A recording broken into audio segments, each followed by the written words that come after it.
जैसे आज social issues का टॉपिक है हमारा डे 1 पे, तो थोड़े टॉपिक जैसे करप्शन, एजुकेशन, हेल्थ, उनके बारे में भी डिस्कस करेंगे कि अगर इन चीजों से आपके पास ऐसे आए तो how you should go for it, है ना, आपको कैसे अटेम्प्ट करना है। ठीक है, तो पहले शायद आप लोगों ने मेरा ऐसे सेशन देखा हो या ना देखा हो, still we will talk about some fundamentals before starting the session. ठीक है, तो पहले हम बात करेंगे how to write a good essay in competitive exam. देखो, स्कूल्स में, कॉलेजेस में, जनरली हर फील्ड में ऐसा नहीं होता है कि you are required to write some essays, है ना। If you are belonging to some science background, medical background, तो वहां पे टेक्निकल नॉलेज पे ज्यादा फोकस होता है बिसाइड्स कि ये एसे और ये राइटिंग स्किल्स के बजाय। ठीक है, तो ऐसे स्टूडेंट्स के लिए थोड़ी प्रॉब्लम आती है जब वो कॉम्पिटिटिव एग्जाम्स में दे स्टार्ट टू अटेम्प्ट ऐसे। ठीक है, ह्यूमैनिटीज के अंदर वी कैन कंसिडर कि उनके क्वेश्चंस थोड़े एनालिटिकल होते हैं, एंड ऐसे वगैरह की भी उनकी थोड़ी राइटिंग प्रैक्टिस वहां पे चल जाती है। ठीक है, but still there is a lot of difference in school and colleges essay and the essay you need to write in competitive exam. Fine, first of all if you go for UPSC examination in mains, अगर आप लोगों ने syllabus ध्यान से देखा है, notification में syllabus आता आपका, मेंस के सिलेबस में ऐसे के पेपर में they have clearly demarcated the requirements they need from a student. What they have said कि आपका ऐसे एक तो प्रॉपरली स्ट्रक्चर्ड होना चाहिए। ओके, योर ऐसे शुड बी प्रॉपरली स्ट्रक्चर्ड। ठीक है, ऐसे की सबसे एसेंस और सबसे मोस्ट इंपॉर्टेंट रिक्वायरमेंट है उसका स्ट्रक्चर। आपके पास कंटेंट कम हो सकता है, कंटेंट को इंक्रीज करने के तरीके हैं। ठीक है, आपके पास नॉलेज थोड़ी कम हो सकती है, उसको भी हैंडल करने के थोड़े तरीके हैं, बट आपका अगर स्ट्रक्चर अच्छा नहीं है तो then you can not attempt the essay in a well defined manner. और अगर आपका स्ट्रक्चर अच्छा नहीं है, doesn't matter how much good content you are possessing, how much good writing skills you are possessing, the examiner will not give you good marks. ठीक है, they will not give you good marks. तो सबसे पहली requirement है properly structured होना चाहिए आपका ऐसे। ठीक है, सबसे फॉरमोस्ट रिक्वायरमेंट यूपीएससी आपसे ये चाहता है।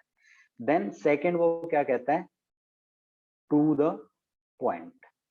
टू द पॉइंट यानी सक्सिंक्ट टर्म का उसने यूज किया है। सक्सिंक्ट का मतलब आपका ऐसे टू द पॉइंट होना चाहिए। कई बार क्या होता है, सपोज एजुकेशन पे आपका ऐसे आया, ठीक है, यूपीएससी में ऐसा कभी नहीं होगा कि उसने सिर्फ एक टर्म दे दी एजुकेशन की, एजुकेशन पे ऐसे लिखो, ऐसा नहीं होता स्कूल की तरह।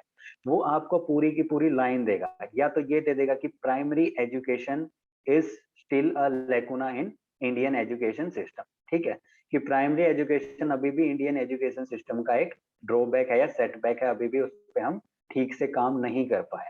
तो अगर उसने ये टर्म इंक्लूड कर दी कि प्राइमरी एजुकेशन, तो आपका ऐसे उसी के सराउंडिंग होना चाहिए।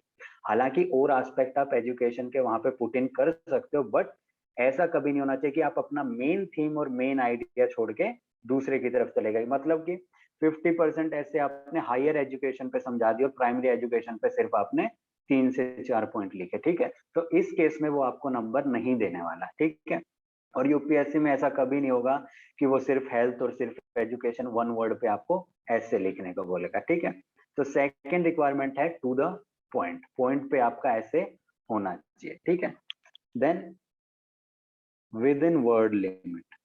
With in word limit, word limit आपकी क्या होती है, 1200, 1000 टू 1200 वर्ड्स। ठीक है, दो ऐसे होंगे, सेक्शन ए सेक्शन बी, दोनों में से आपको एक एक अटेम्प्ट करना है 3 घंटे की ड्यूरेशन के अंदर, और 1.5 घंटा आपको हर ऐसे को देना है। ठीक है, दूसरी चीज ये है कि ऐसे में ऐसा कभी मत करना कि व्हेन यू स्टार्ट राइटिंग ऐसे, सपोज यू गेट इमोशनल, आप भावनाओं में बह जाओ कि हाँ भाई एजुकेशन पे ऐसे आया है, मेरे पास बहुत ज्यादा कंटेंट है तो इसको तो मैं बहुत अच्छे से लिखूंगा, and when you look at the wall clock तो आपके 2 घंटे बीत चुके हैं। ठीक है, 2 घंटे बीत चुके हैं और 1 घंटा बचा, तो 1 घंटे में आपका दूसरा ऐसे नहीं हो सकता। और कितना ही बढ़िया आपने वो ऐसे लिखा हो, एक पर्टिकुलर लिमिट होती है मार्क्स की, उससे ज्यादा मार्क्स वो आपको नहीं देगा। ठीक है, तो इक्वल टाइम आपको अपने एसेज के अंदर देना है, दोनों एसेज के अंदर। ठीक है, चलिए अब थोड़ी बात करते हैं कुछ पॉइंट्स की, how to write a good essay for competitive examinations. ठीक है, तो इसमें ये देखेंगे कि एग्जामिनर को एक्चुअली आपके ऐसे में क्या देखना है ना, आपको कैसे तैयारी करनी है जब आप यूपीएससी के मेंस के ऐसे एग्जाम में जाके बैठेंगे। स्ट्रक्चर आपको कैसे करना है ऐसे को, स्ट्रक्चर के टेक्निक होती है, ठीक है। ऐसा कभी नहीं होता, सपोज मैं आपको एग्जांपल दूं, बुफे, आप मैरिज में कहीं जाते हैं या किसी रेस्टोरेंट में जाते हैं, बुफे वहां पे होता है ना। बुफे के अंदर क्या होता है, ऑर्डर वाइज आपके जो डिशेज या वो रखी होती है, ठीक है। मेन्यू जो है ऑर्डर वाइज होता है, पहले आपका सैलेड होगा, पिकल्स होंगे, देन आपके वो होंगे एपेटाइजर होंगे, सूप वगैरह जो भी होगा, देन आपका रियल मील आती है जो रोटी सब्जी दाल वगैरह जो भी होता है, एंड एंड में क्या आते हैं आपके डेजर्ट्स आते हैं, ठीक है। हर चीज ऑर्डर में रखी होती है, कभी ऐसा नहीं होता कि डेजर्ट पहले रखा है और सैलेड लास्ट में रखा है ना, ऐसा कभी नहीं देखा होगा आपने। सिमिलर केसेस विद एसे, एसे में कंक्लूजन अगर आपका लास्ट में आना है तो वो लास्ट में ही आना है। काय म्हणता सर, कधी आले? Shubham, can you mute yourself? Thank you. हाँ जी, तो कंक्लूजन जो है वो आपका लास्ट में ही आना है, ऐसा कभी नहीं होगा कि ऐसे के स्टार्टिंग में आप कंक्लूजन दे रहे हो और इंट्रोडक्शन लास्ट में दे रहे हो। वो एक मेजर फ्लो है आपके ऐसे का, स्ट्रक्चरल फ्लो जिसको कहते हैं, ठीक है। तो ऐसा कभी नहीं करना, एक प्रॉपर स्ट्रक्चर हमें लेके चलना है, वो स्ट्रक्चर की अभी बात करेंगे आगे, ठीक है। तो स्ट्रक्चर सबसे इंपॉर्टेंट है ऐसे के अंदर, ठीक है।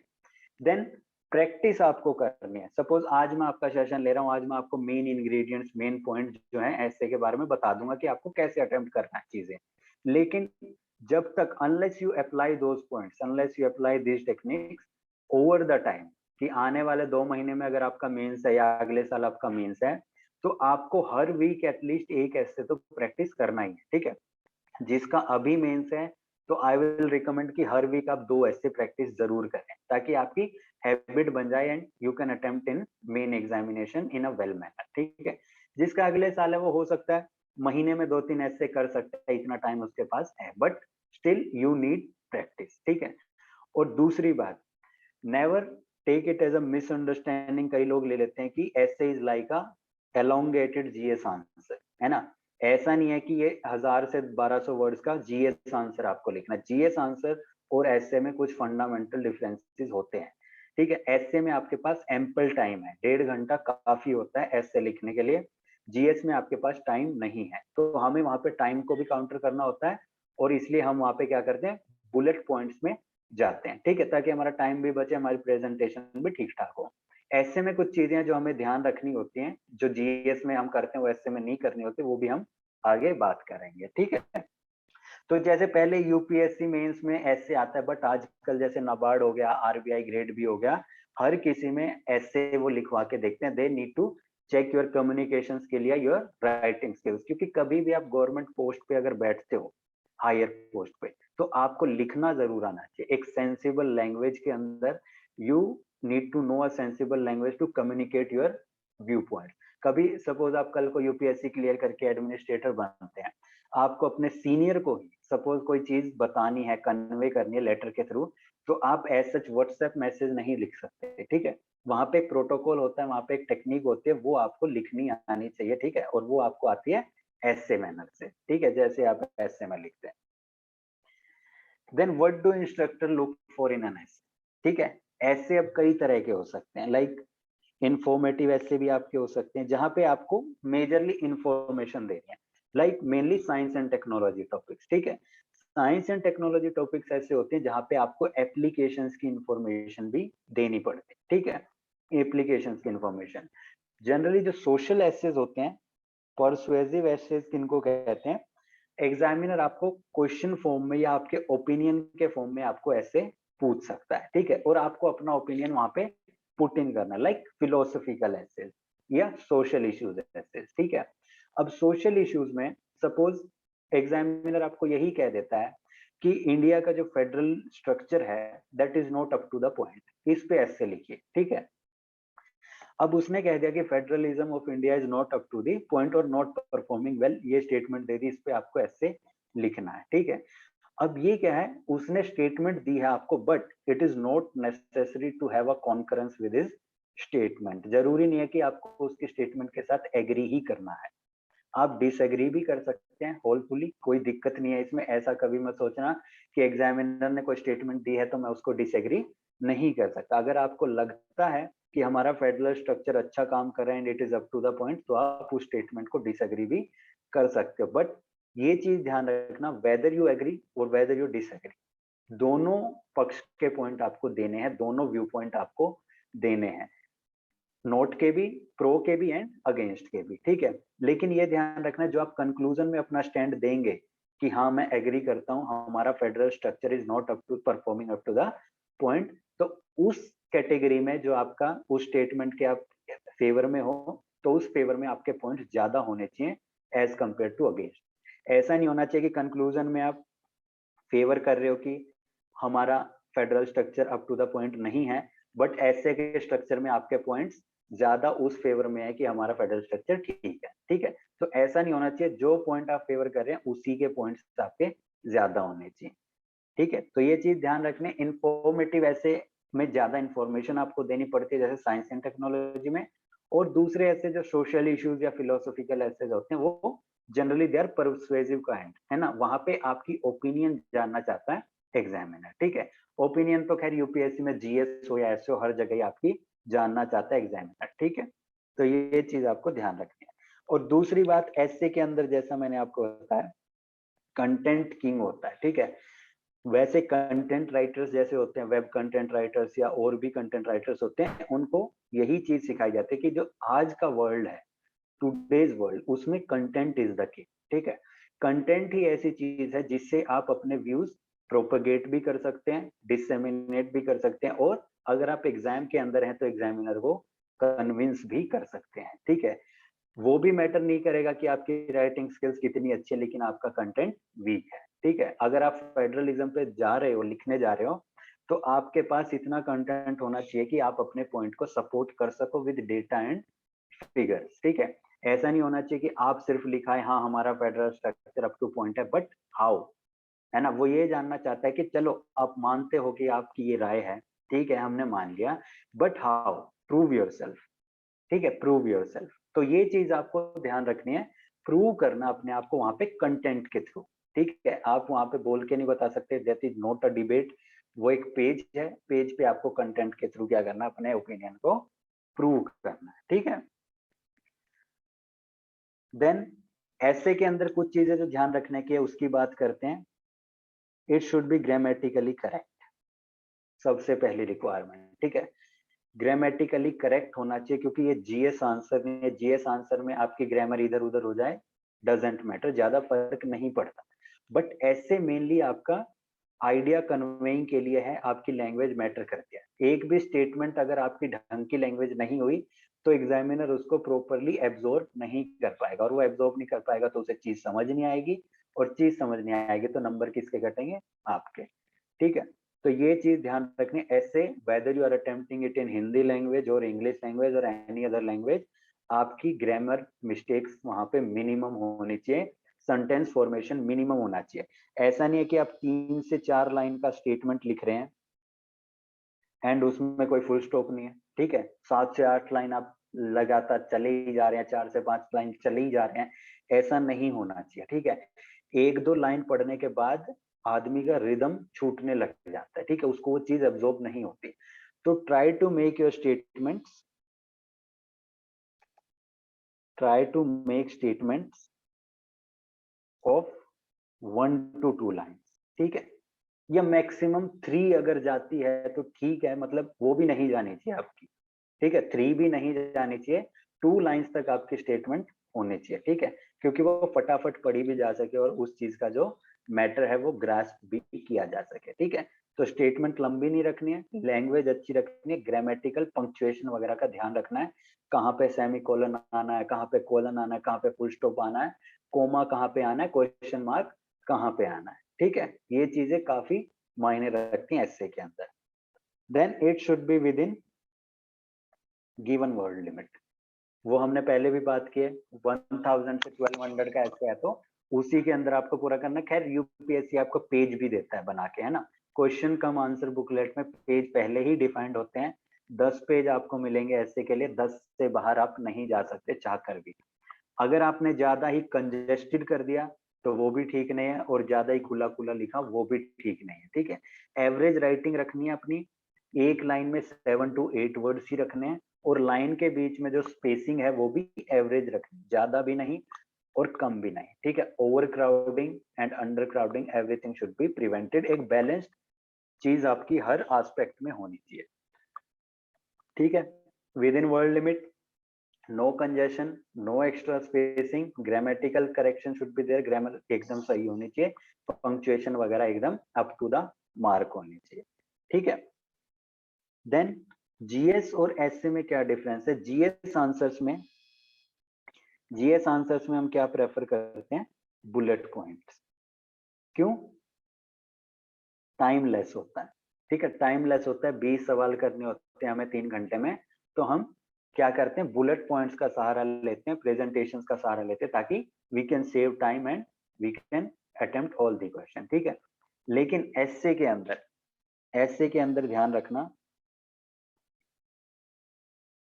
Don't use bullet points, never ever use bullet points, ठीक है। आपका पूरा का पूरा ऐसे किस में होना चाहिए? पैराग्राफ फॉर्म में। पूरा का पूरा ऐसे आपका पैराग्राफ फॉर्म में होना चाहिए, कोई भी वहां पे बुलेट पॉइंट्स का सहारा आप नहीं ले सकते। You are not writing a GS answer, you are writing an essay, ठीक है। ऐसे का सबसे बड़ा प्रोटोटाइप अगर आप देखना चाहो तो आप द हिंदू या इंडियन एक्सप्रेस, जिस भी अखबार के आर्टिकल्स पढ़ते हो, एडिटोरियल है ना, एडिटोरियल्स का एक बार परफॉर्मा देखा करो, जब भी एडिटोरियल्स पढ़ो उसकी रिदम देखा करो, ठीक है। वही आपका आइडियल ऐसे का स्ट्रक्चर होता है, ठीक है। वो उसमें कभी भी बुलेट पॉइंट्स वो नहीं इंक्लूड करता, ठीक है। हमेशा पैरा फॉर्म में एडिटोरियल्स होते हैं और वही आपका आइडियल ऐसे स्ट्रक्चर है। तो कभी भी आपको ये कंफ्यूजन हो कि ऐसे कैसे लिखा जाए, ऐसे का स्ट्रक्चर क्या हो, तो उसमें आप एडिटोरियल्स का सहारा ले सकते हैं, एडिटोरियल को कंसीडर कर सकते हैं जैसे वो लिखा हुआ है, ठीक है। तो पहली चीज ये है कि you should not include bullet points, ठीक है, पैरा फॉर्म में लिखना है। Then don't use flow charts और एनी प्रेजेंटेशन, ठीक है। जैसे जीएस के अंदर हम ऐसे बना देते हैं, डायग्राम फ्लो चार्ट बना देते हैं, ठीक है। तो ऐसा ऐसे में आपको नहीं करना है, ऐसे में अच्छा इंप्रेशन नहीं जाता, ठीक है। ऐसे पूरा का पूरा लैंग्वेज फॉर्म में without any presentation, without any bullet point होना चाहिए, स्टोरी की तरह कि मैं एक स्टोरी पढ़ रहा हूँ। आपने कभी नोवेल के अंदर कोई प्रेजेंटेशन या फ्लो चार्ट देखा? नहीं देखा होगा, ठीक है। किसी भी ऐसे के अंदर आपने नहीं देखा होगा, एडिटोरियल के अंदर भी आपने नहीं देखा होगा, ठीक है। तो आइडियल प्रोटोटाइप स्ट्रक्चर आपका एडिटोरियल का है, उसी को आप अपनी थीम बना के ऐसे ही प्रैक्टिस कीजिएगा, ठीक है। तो ये 2 पॉइंट आपको ध्यान रखने, जीएस में हम ये यूज करते हैं बट एसए में हम ये यूज नहीं कर सकते, ठीक है, नहीं कर सकते। Then introduction of essay is very important, ठीक है। इंपॉर्टेंट तो खैर हर चीज है, बट इंट्रोडक्शन ऐसा पार्ट है जो एग्जामिनर फर्स्ट ग्लांस में देखने वाला है, ठीक है। आपका इंट्रोडक्शन से वो शुरू करेगा, then he will move on to your body and finally on to the conclusion. तो सबसे पहली अगर चीज है तो वो होती है इंट्रोडक्शन, और वही आपकी आई कैचिंग होनी चाहिए, ठीक है। कभी आप मूवी देखने जाते हो, है ना, मूवी देखने जाते हो, या स्क्रिप्ट राइटर्स जो होते हैं उनको एक चीज हमेशा बताई जाती है, नोवेल राइटर्स जो होते हैं उनको एक चीज हमेशा बताई जाती है कि अगर आपके पहले 4 से 5 पेज इंटरेस्टिंग नहीं है तो आपकी मूवी इंटरेस्टिंग नहीं, ठीक है। भले ही बाद में आपने कितना ही कुछ डाला हो, लेकिन डजेंट मैटर, जो भी पढ़ने वाला है, जो भी बनाने वाला है, वो उसको कंसिडर नहीं करेगा। सिमिलरली ऐसे और स्टोरी में भी ऐसा ही होता है कि आपका इंट्रोडक्शन अगर अप टू द पॉइंट नहीं है, आई कैचिंग नहीं है, इंटरेस्टिंग नहीं है, तो एग्जामिनर विल गेट बोर्ड। वो पहले ही पेज पे बोर हो जाएगा, आगे तो जाने का बाद में, मतलब उसकी ऑब्लिगेशन है पूरा का पूरा पेपर चेक करना, वो करेगा बट भारी मन से करेगा, विदाउट एनी इंटरेस्ट, ठीक है। तो इंट्रोडक्शन बहुत जरूरी है, इंट्रोडक्शन की भी बात करेंगे कैसे शुरू करना है, ठीक है। Then organisation of thoughts, organisation of thoughts, ठीक है। ऑर्गेनाइजेशन ऑफ थॉट्स कैसे? आपके पास काफी पॉइंट होंगे हर टॉपिक को लेकर, ठीक है, 10-15 पॉइंट, जितने भी काफी पॉइंट्स आपके पास होंगे, ठीक है। बट ऐसा नहीं है कि आप एक पैराग्राफ में 4 पॉइंट एक्सप्लेन कर रहे हो, अगले पैराग्राफ में आपके पास मैटर नहीं है बताने के लिए, ठीक है। ऐसा नहीं होना चाहिए कि 2 पेज में ही आपने अपना मैटर फिनिश कर दिया। एक पैराग्राफ होना चाहिए, आइडियली 7 से 8 लाइन का एक पैराग्राफ होना चाहिए, और एक आइडिया आपका उसमें एक ही आइडिया होना चाहिए, ठीक है। Should discuss only one point each paragraph, ठीक है। हर पैराग्राफ के साथ एक पॉइंट डिस्कस करो। सपोज आप किसी एस्पेक्ट पे, हेल्थ एस्पेक्ट पे या ऐसे लिख रहे हो, हेल्थ का आप सोशल एस्पेक्ट समझा रहे हो, ठीक है। तो सोशल एस्पेक्ट को लेके आपका एक ही पैराग्राफ होना चाहिए। ऐसा नहीं है कि उसमें आप social aspect, economical aspect, political aspect सब इंक्लूड कर रहे हो, ठीक है। ऐसा नहीं होना चाहिए। ऐसे करोगे तो एक ही पैराग्राफ में आपके सारे आइडियाज खत्म हो जाएंगे, आगे लिखने के लिए कुछ नहीं बचेगा, ठीक है। दूसरी बात, एक पर्टिकुलर पॉइंट को एग्जामिनर अच्छे से एब्जॉर्ब नहीं कर पाएगा, ठीक है। आप बताना सोशल चाह रहे हो, आपके पास बहुत अच्छा कंटेंट है सोशल एस्पेक्ट के लिए, बट आपने इतने सारे एस्पेक्ट इंक्लूड कर दिए, तो वो इंपॉर्टेंस जो उसको सोशल एस्पेक्ट को देनी चाहिए थी, he will not able to give that importance, ठीक है। मेन पॉइंट ऐसे का ये है कि आपको खुद को अपने पॉइंट्स को इतनी इंपॉर्टेंस देनी है जितनी आप चाहते हो कि एग्जामिनर आपके पॉइंट्स को दे, ठीक है। तो उसको अच्छे से कन्वे करो, जो भी पॉइंट आपको कन्वे करना है, ठीक है। तो हर पैराग्राफ में एक आइडिया बताओ, देन दूसरे आइडिया पे चलो, दूसरे पैराग्राफ पे, थर्ड आइडिया थर्ड पैराग्राफ पे, ठीक है। और एक अगर मेजर थीम आप चेंज कर रहे हो, सपोज आप पॉजिटिव और नेगेटिव एस्पेक्ट्स बता रहे हो, मेजर थीम चेंज कर रहे हो, तो पहले हेडिंग दो पॉजिटिव, उसके बाद डायमेंशंस पे आओ, एस्पेक्ट्स पे आओ, कि एक पैरा में सोशल डायमेंशन पॉजिटिव, एक में पॉलिटिकल डायमेंशन पॉजिटिव, ठीक है। तो मेन हेडिंग आपकी पॉजिटिव होगी, देन उसके बाद एस्पेक्ट। ऐसे ही नेगेटिव पे जब आप आओगे तो हेडिंग दो नेगेटिव, देन डिफरेंट एस्पेक्ट। तो उससे उसको पता रहेगा कि आप क्या चीज बताना चाह रहे हो, किस ऑर्डर में चीज बताना चाह रहे हो, ठीक है। प्रॉपर ऑर्डर वहां पे कन्वे होगा उसको, ठीक है। देन एंड में make sure you and your essay with an effective and well crafted conclusion, ठीक है। ऐसे without conclusion is a body without head, ठीक है। कंक्लूजन आपको देना है, क्योंकि क्योंकि इंपॉर्टेंस क्या है कंक्लूजन की, आप बताने वाले हो दोनों पॉइंट्स, प्रो भी अगेंस्ट भी, ठीक है। लेकिन कंक्लूजन में आपको अपनी ओपिनियन जाहिर करनी है कि मैं क्या कहता हूं, मैं वाकई में इसको सपोर्ट करता हूं या मैं वाकई में इस आइडिया को रिजेक्ट करता हूं, ठीक है। तो कंक्लूजन एक तरह से आपकी शॉर्ट समरी होती है। एक तो उसमें आप अपना ओपिनियन कन्वे करते हो कि I agree with this point, फिर जो आपने बॉडी में इतने सारे पॉइंट्स बताए, दो तीन मेन पॉइंट्स उसमें इंक्लूड करोगे कि ऐसा ऐसा इसलिए I support this point of view, और उसके बाद एंड आप करोगे, एंड आप एक अट्रैक्टिव कोट से कर सकते हो या एक ऑप्टिमिस्टिक नोट से कर सकते हो कि हाँ भाई आगे ऐसा होना चाहिए, this is the line we should follow in the future, ठीक है। तो कंक्लूजन में तीन चीज क्या होनी चाहिए, एक तो आपका ओपिनियन जो आप सपोर्ट करते हैं, दो से तीन पॉइंट उसी ओपिनियन के फेवर में जो आप सपोर्ट करते हैं, and then finally and conclusion होने ऑप्टिमिस्टिक नोट, कितनी भी बड़ी प्रॉब्लम हो it can always be resolve, ठीक है। ये ध्यान रखना, ऑप्टिमिज्म आपके अंदर झलकना चाहिए कि हाँ भाई he believes in problem solving, not on blaming and problem craving, ठीक है। तो प्रॉब्लम सॉल्विंग में आपका विश्वास होना चाहिए, ना कि क्रिटिसिज्म पे, ठीक है। देन एग्जाम में जाने से पहले आपको क्या चीजें करनी है, सबसे पहली प्रीवियस ईयर क्वेश्चन पेपर देखने एसए के, ठीक है। ऐसे नहीं जीएस के, हर चीज के आपको प्रीवियस ईयर क्वेश्चन देखने हैं, किस टाइप के ऐसे वहां पे आते हैं, ठीक है। किस टाइप के ऐसे आते हैं, ओपिनियन वाले आते हैं, स्टैटिक पोर्शन से आते हैं, फिलोसॉफिकल के किस टाइप के आते हैं। तो पहले ही आपका मन तैयार होना चाहिए, you should be mentally prepared कि वहां जाके मेरे को किसी भी तरह का ऐसे मिल सकता है और I have to attempt it in a good way, ठीक है। ये चीज आपको ध्यान रखनी है, और वो प्रीवियस ईयर पेपर के एग्जामिनेशन से आपको पता चलेगा, ठीक है। Then writing a good essay needs regular practice, ये हमने शुरू में भी बात की है, कितना ही कोई भी बड़ा धुरंधर हो, अगर वो प्रैक्टिस किए बिना जाएगा तो वो इतना अच्छा परफॉर्म नहीं कर पाएगा। कभी भी आप मैच खेलते हो, इंडिया के मैच आप देखते होगे, क्रिकेट के मैच देखते होगे, ओलंपिक्स आपने देखा होगा, ऐसा कोई प्लेयर नहीं होगा जो विदाउट प्रैक्टिस मैदान में उतरा होगा, ठीक है। अगर बिना प्रैक्टिस उतरेगा तो उससे बड़ी बेवकूफी वो कोई नहीं कर सकता। सिमिलरली आपको अपॉर्चुनिटी मिली है मेंस देने की, ठीक है। Lakhs of candidates appear for prelims examination, 7 से 8 लाख लोग अपीयर होते हैं, उसके बाद 9 to 10,000 मेंस में बैठते हैं। यू आर लकी, आपने मेहनत भी की है, ऑफ कोर्स मेहनत है आपकी, ठीक है, लेकिन आप उस छोटे से फ्रैक्शन के अंदर हो जो मेंस में बैठ रहे हो, ठीक है, तो आपको अपॉर्चुनिटी मिली है तो उसको रिस्क में मत डालिएगा अपनी इनएडिक्वेट प्रैक्टिस के कारण, ठीक है। तो रेगुलर प्रैक्टिस आपको चाहिए, इस बार आप अटेम्प्ट करें तो वीक में 1 से 2 ऐसे आपको जरूर लिखने, वीकेंड पे आप संडे को भी लिख सकते हैं, जिस भी दिन आपका मन करे, ठीक है, ये लिखने। और पेपर से पहले आपको 2 ऐसे 3 घंटे में लिखने की भी प्रैक्टिस डालनी है, ठीक है, ठीक है। Then focus on introducing your arguments and ideas clearly and concisely, ठीक है, ये हमेशा बोला जाता है।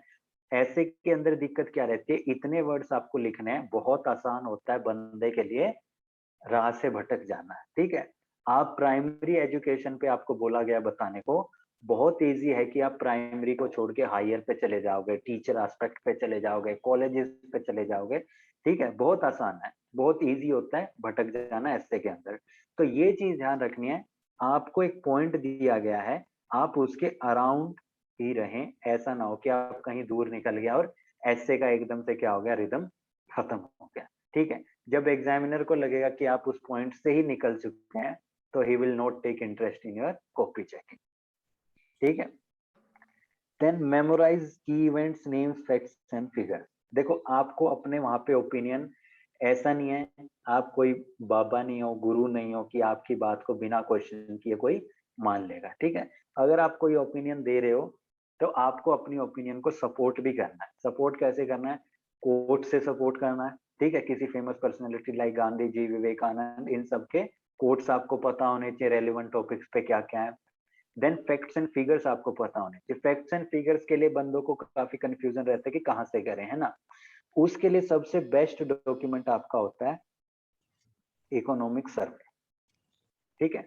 इकोनॉमिक सर्वे में हर चीज से रिलेटेड बेसिक एस्पेक्ट, पिछले साल क्या, पिछले जो भी पैरामीटर्स रहे हैं उस पे आपको डेटा मिल जाता है। इसके अंदर जो सोशल इंफ्रास्ट्रक्चर का चैप्टर है उसमें आपको हेल्थ से रिलेटेड, एजुकेशन से रिलेटेड हर डेटा मिल जाएगा, ठीक है। देन फॉरेन ट्रेड से रिलेटेड डेटा मिल जाएगा, इन्वायरमेंट से रिलेटेड डेटा मिल जाएगा, ठीक है। तो ये डेटा आपको क्या करना है, याद रखना है, ठीक है। तो आपको फैक्ट और फिगर याद रखने की, आप अपना व्यू पॉइंट सपोर्ट कर सको उस चीज पे, आप फॉर हो या अगेंस्ट हो डजेंट मैटर, लेकिन आपके पास कंटेंट होना चाहिए अपने आप को सपोर्ट करने का, ठीक है। तो ये चीज ध्यान रखना। Then how to organise your ideas. फिर आपके पास आइडियाज हैं बट उनको ऑर्गेनाइज कैसे करना है, ठीक है।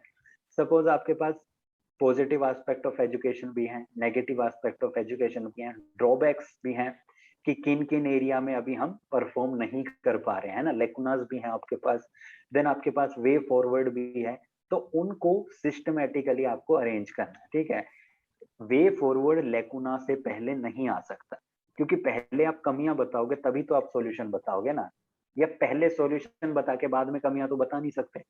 तो जो भी आपके पास कंटेंट है वो आपको प्रेजेंट करना आना चाहिए सही मैनर के अंदर, ठीक है, सही ऑर्डर के अंदर। तो ये सब किससे आएगा, प्रैक्टिस से, ठीक है, प्रैक्टिस से। देन ऐसे राइटिंग के लिए क्या प्रैक्टिस करना है, क्या चीजें करनी है, इंग्लिश न्यूज़पेपर्स के एडिटोरियल्स, ठीक है। एडिटोरियल का जो स्ट्रक्चर होता है वही आपका ऐसे का स्ट्रक्चर भी होता है, ठीक है, वही आपका ऐसे का स्ट्रक्चर भी होता है। तो उसी स्ट्रक्चर को फॉलो कीजिए। वहां पे आप देखोगे पहले इंट्रोडक्शन होगा, फिर बॉडी में वो वेरियस एस्पेक्ट समझाएगा आपको, और कंक्लूजन तक जाते जाते वे फॉरवर्ड में आपको 3-4 पॉइंट्स भी देगा कि ऐसा होना चाहिए, and then conclusion he will end on a, he और she will end on a optimistic note, ठीक है। तो एडिटोरियल को पढ़ने की आदत डालिए, उन्हीं से सीखिए कि ऐसे कैसे लिखना है, ठीक है। Then popular magazines like Frontline वगैरह, अगर टाइम है तो, ठीक है, आपका पेपर ऐसा है कि इसमें टाइम की बहुत कमी है, तो editorial would be enough. Editorial से डेटा वगैरह निकालिए, जो मैंने बताया इकोनॉमिक सर्वे, उसमें से डेटा निकालिए। डेटा और फैक्ट को सपोर्ट करने के लिए आपके पास मैटर होना चाहिए अपने ओपिनियन के लिए। अगर आपके पास टाइम बचता है, ठीक है, आपके पास टाइम बचता है तो योजना, कुरुक्षेत्र, ये मैगजीन आप पढ़ सकते हैं, ठीक है, ये मैगजीन आप पढ़ सकते हैं, ठीक है। फ्रंट लाइन वगैरह ज्यादा पढ़ने की जरूरत नहीं है, कंपटीशन सक्सेस वगैरह, क्योंकि वो फोर्टनाइटली आती रहती है, एकदम लोड बढ़ जाएगा आपके ऊपर और बहुत बड़ी बड़ी भी होती है। ठीक है, तो योजना कुरुक्षेत्र से जो बेसिक अगर इम्पोर्टेंट आर्टिकल वहां पे एजुकेशन वगैरह किसी इश्यू से रिलेटेड, तो आप वो उठा सकते हैं, उसका मैटर आप नोट डाउन कर सकते हैं। ठीक है, then watch discussions and debates. ठीक है, ये मैं मेनली आपको कहूंगा आईआर के केस में। ठीक है, आईआर के केस में जैसे संसद टीवी पे जो डिबेट्स वगैरह आती हैं, है ना, जैसे पहले द बिग पिक्चर आता था, अब भी आता होगा शायद, तो संसद टीवी पे जो डिबेट होते हैं जेन्युइन, ये मत देखिएगा, ये जी टीवी एनडीटीवी ये सब मत देखिएगा। ये क्या है, ये तो टीआरपी पे चलते हैं ना प्राइवेट में।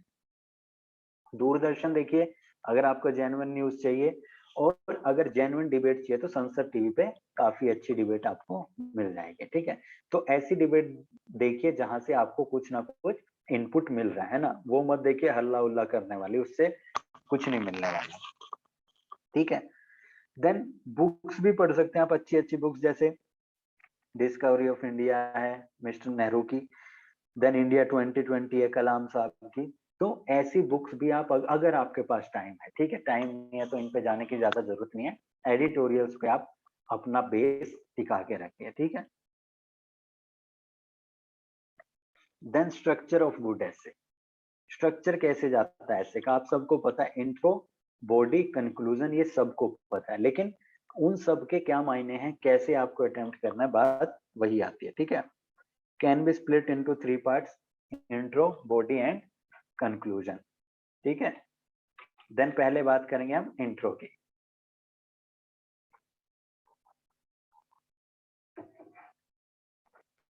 हाँ जी, पहले बात करते हैं इंट्रोडक्शन। ठीक है, शुरू में मैंने क्या बताया था कि आपका इंट्रोडक्शन अगर अच्छा नहीं हुआ, इंटरेस्टिंग नहीं हुआ, तो उसको कोई इंटरेस्ट नहीं आएगा आपके आगे वाले ऐसे पढ़ने में। ठीक है, तो इंट्रो के लिए आप क्या कर सकते हैं, use first line to hook your readers. ठीक है, एक ही पहले ही लाइन में उसको मजा आ जाए ऐसा लिखना आपको। ठीक है, मजा नहीं आए, ठीक है, जरूरी नहीं कि मजा आए, क्योंकि वो लोग ये चीजें पढ़ते रहते हैं, बट एटलीस्ट उसको जेन्युइन चीज लगे कि हाँ भाई आपने जेन्युइन चीज लिखी है। आप कोट यूज कर सकते हो। ठीक है, शुरू में ही ऐसे शुरू होने से पहले टॉप में क्या लिख सकते हो, कोट।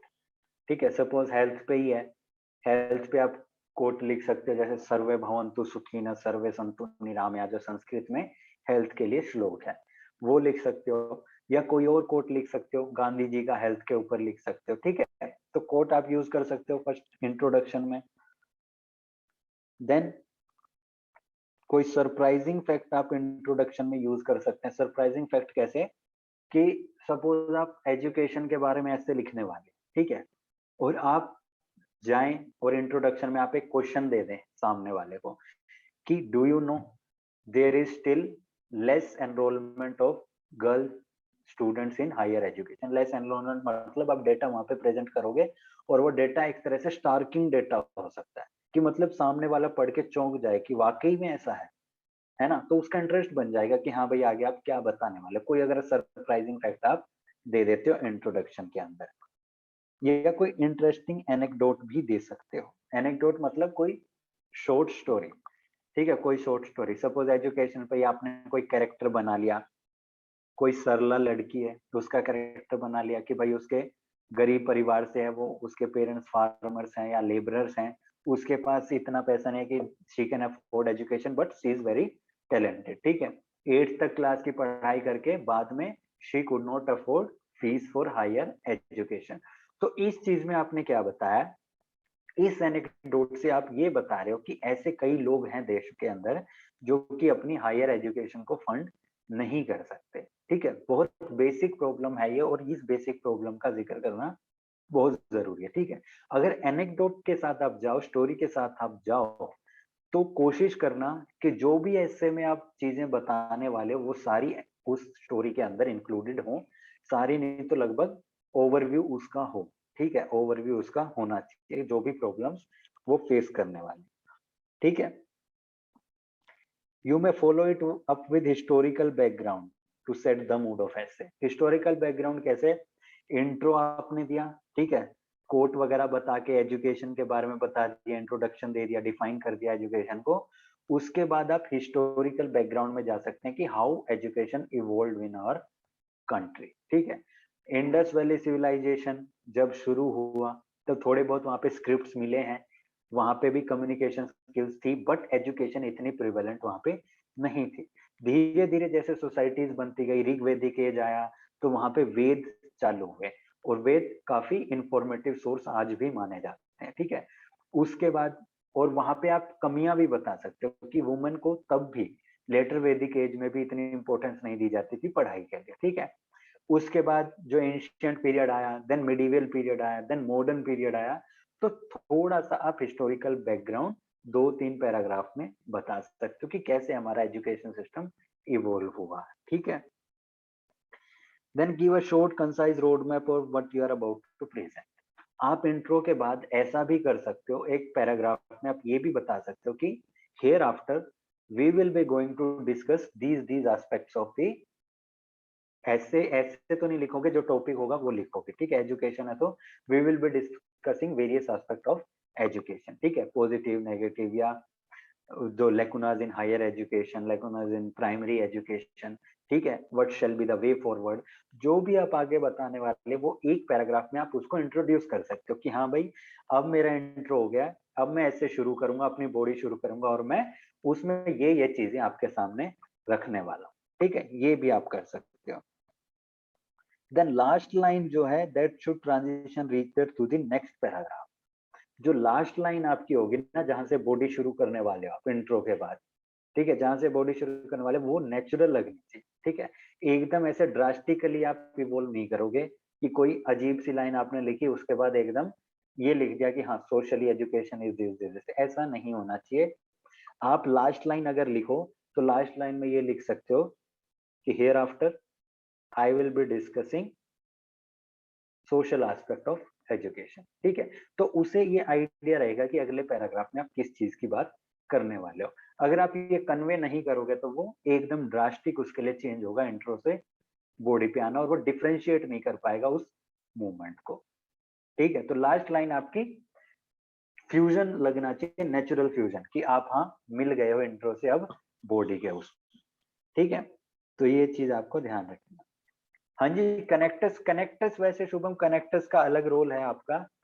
कनेक्टर्स का क्या रोल है, जब भी आप नया पैराग्राफ शुरू करते हो तब आपको कनेक्टर्स के यूज करना पड़ेगा, ठीक है। कनेक्टर्स की भी बात करेंगे, कनेक्टर्स का यूज करना पड़ेगा, बट अगर आप पैराग्राफ के एंड में ही, इंट्रो के एंड में जैसे आप अगर बता देते हो कि आगे मैं ये बात करने वाला हूँ, तो उसे समझ आ जाएगा कि अब आप इस चीज से इस चीज पे मूव करने वाले हो, ठीक है। बाद में बॉडी के अंदर भी जब when you move from one para two second para, when you move from one para two second para, जो भी अगला पैरा है, यूज कनेक्टर्स, ठीक है, यूज कनेक्टर्स। सपोज आपने किसी पैरा में एक चीज से एग्री किया है, ठीक है। सपोज आपने एग्री किया है कि अभी लेटेस्ट ASCR की रिपोर्ट के हिसाब से मोर देन 97% एनरोलमेंट है प्राइमरी एजुकेशन में, ठीक है। ये आपने एग्री किया है स्टेटमेंट को, अच्छी स्टेटमेंट आपने वहां पे रखी है, अच्छा पॉइंट रखा है उस पैराग्राफ में। नेक्स्ट पैराग्राफ में आप अगर उसके कॉन्ट्रास्ट में कोई चीज बताना चाह रहे हो, आपने ये तो बता दिया 97% से ज्यादा एनरोलमेंट है, बट उसकी क्वालिटी इतनी अच्छी नहीं है, तो आप अगले पैराग्राफ को कैसे शुरू कर सकते हो, कॉन्ट्रास्टिंग में, हाउएवर, ठीक है। आप उस व्यू से अलग व्यू लेने वाले हो नेक्स्ट पैराग्राफ में, तो वो आपने पहले ही बता दिया, ठीक है। उसको हाउएवर पढ़ते ही समझ आ गया कि जो आपने व्यू पॉइंट फर्स्ट पैराग्राफ में रखा है, अब आप उसके कॉन्ट्रास्ट में कोई ओपिनियन रखने वाले हैं, ठीक है। तो ये बड़ा अच्छा होता है कनेक्टर यूज करना एक पैरा से जब आप दूसरे पैरा पे जाते हो, ठीक है। हाउएवर यूज करोगे जब आप कॉन्ट्रास्टिंग ओपिनियन देने वाले हो फर्स्ट के रेफरेंस में, ठीक है। अगर फर्स्ट से आगे आप और कंटिन्यू करना चाहते हो तो आप क्या यूज कर सकते हो, मोर ओवर, ठीक है। ये पॉइंट मैंने बताया, मोर ओवर, इसके साथ एक और पॉइंट भी है, देन फर्दर भी यूज कर सकते हो, फर्दर मोर, है ना, फर्दर मोर, ये पॉइंट भी है, ठीक है। हाउएवर के जगह पे उसका सिनोनिम इन कॉन्ट्रास्ट भी यूज कर सकते हो, इन कॉन्ट्रास्ट। तो ये सब जो है कनेक्टर्स हैं, ये भी आप एक बार यूज में लाना चालू कीजिए, और ये देखिए इनके सिनोनिम्स भी देखिए, ठीक है। ऐसा नहीं कि हर लाइन में आप फर्दर मोर यूज करते जाओगे हर पैरा में, वो भी अच्छा नहीं लगता है ना। एकदम सेम ही चीज आप यूज करते जा रहे हैं, तो 4-5 कनेक्टर आप सोच के रखिए, जैसे फर्दर मोर, फर्दर, ठीक है, और जो भी हाउ एवर, इन कॉन्ट्रास्ट, तो ये सब आपको पता होना चाहिए, मोर ओवर, ठीक है।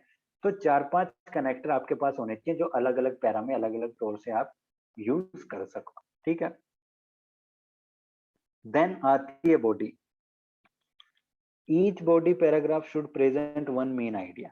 जो हमने बात की थी, आइडियाज आपके खत्म ना हो जाएं, इसी एक पैराग्राफ में एक ही आइडिया आप मेंशन करो। उसके रेफरेंस में आप सपोर्टिंग एग्जांपल्स दे सकते हो, सपोर्टिंग इंसिडेंट्स दे सकते हो, कुछ भी दे सकते हो, लेकिन प्रेजेंट करो सिर्फ एक ही आइडिया, ठीक है, एक ही आइडिया। इलेबोरेट, एक्सप्लेन और डिस्कस आइडिया ब्रीफली। एक आइडिया दे दिया, अब उसको 3 से 4 लाइन में डिस्कस भी कर लो, है ना। इलेबोरेट कर दो कि उसका जो भी आइडिया आपने दिया उसके सराउंडिंग कोई फेमस पर्सनैलिटी का इंसिडेंट बता सकते हो आप, या कोई आपके पास डेटा और फिगर है प्रेजेंट रिपोर्ट से, इकोनॉमिक सर्वे से, तो आप उसको भी सपोर्ट में उसके डाल सकते हो कि देखो देखो ये वाली रिपोर्ट इस पॉइंट को सपोर्ट कर रही है, ठीक है। लेकिन एक पैरा में एक ही आइडिया इनफ होता है, ठीक है। फिर वही बात, when you move to next idea your flow is natural and logical. वही कनेक्टर्स की बात हमने की कि जब एक पैरा से दूसरे पैरा पे जा रहे हो तो उसको ड्रास्टिक मूवमेंट नहीं लगना चाहिए, नेचुरल लगना चाहिए कि हाँ भाई बंदा या तो उसके कॉन्ट्रास्ट में कोई व्यू पॉइंट रखना चाह रहा है या उसी को आगे एक्सटेंड करना चाह रहा है, ठीक है। Then body of your essay can include background या हिस्ट्री भी इंक्लूड कर सकते हैं किसी चीज से रिलेटेड, ठीक है। मेन कंसेप्ट जो है आपका एसे का, करंट सिनेरियो क्या चल रहा है एजुकेशन पे, जैसे कि करंट सिनेरियो क्या है, प्राइमरी एजुकेशन का करंट वो क्या है ना। हायर एजुकेशन का करंट सिनेरियो क्या है, क्या क्या दिक्कतें आ रही हैं, क्या क्या अच्छी चीजें चल रही हैं, तो वो सब आप इसमें इंक्लूड करोगे बॉडी में। पॉजिटिव एस्पेक्ट है किसी चीज के, वो भी बॉडी में आएंगे, नेगेटिव एस्पेक्ट या चैलेंजेस भी बॉडी में आएंगे, और सजेशन या वे फॉरवर्ड भी आपके बॉडी में ही आएंगे, ये ध्यान रखना।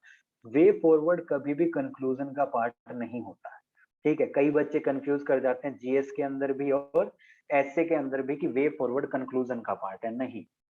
वे फॉरवर्ड जब आप कंक्लूजन का पार्ट बना देते हो ना, तो आप कंक्लूजन स्किप कर जाते हो, और कंक्लूजन स्किप कर जाते हो तो आपके नंबर डिडक्ट हो जाते हैं, ठीक है।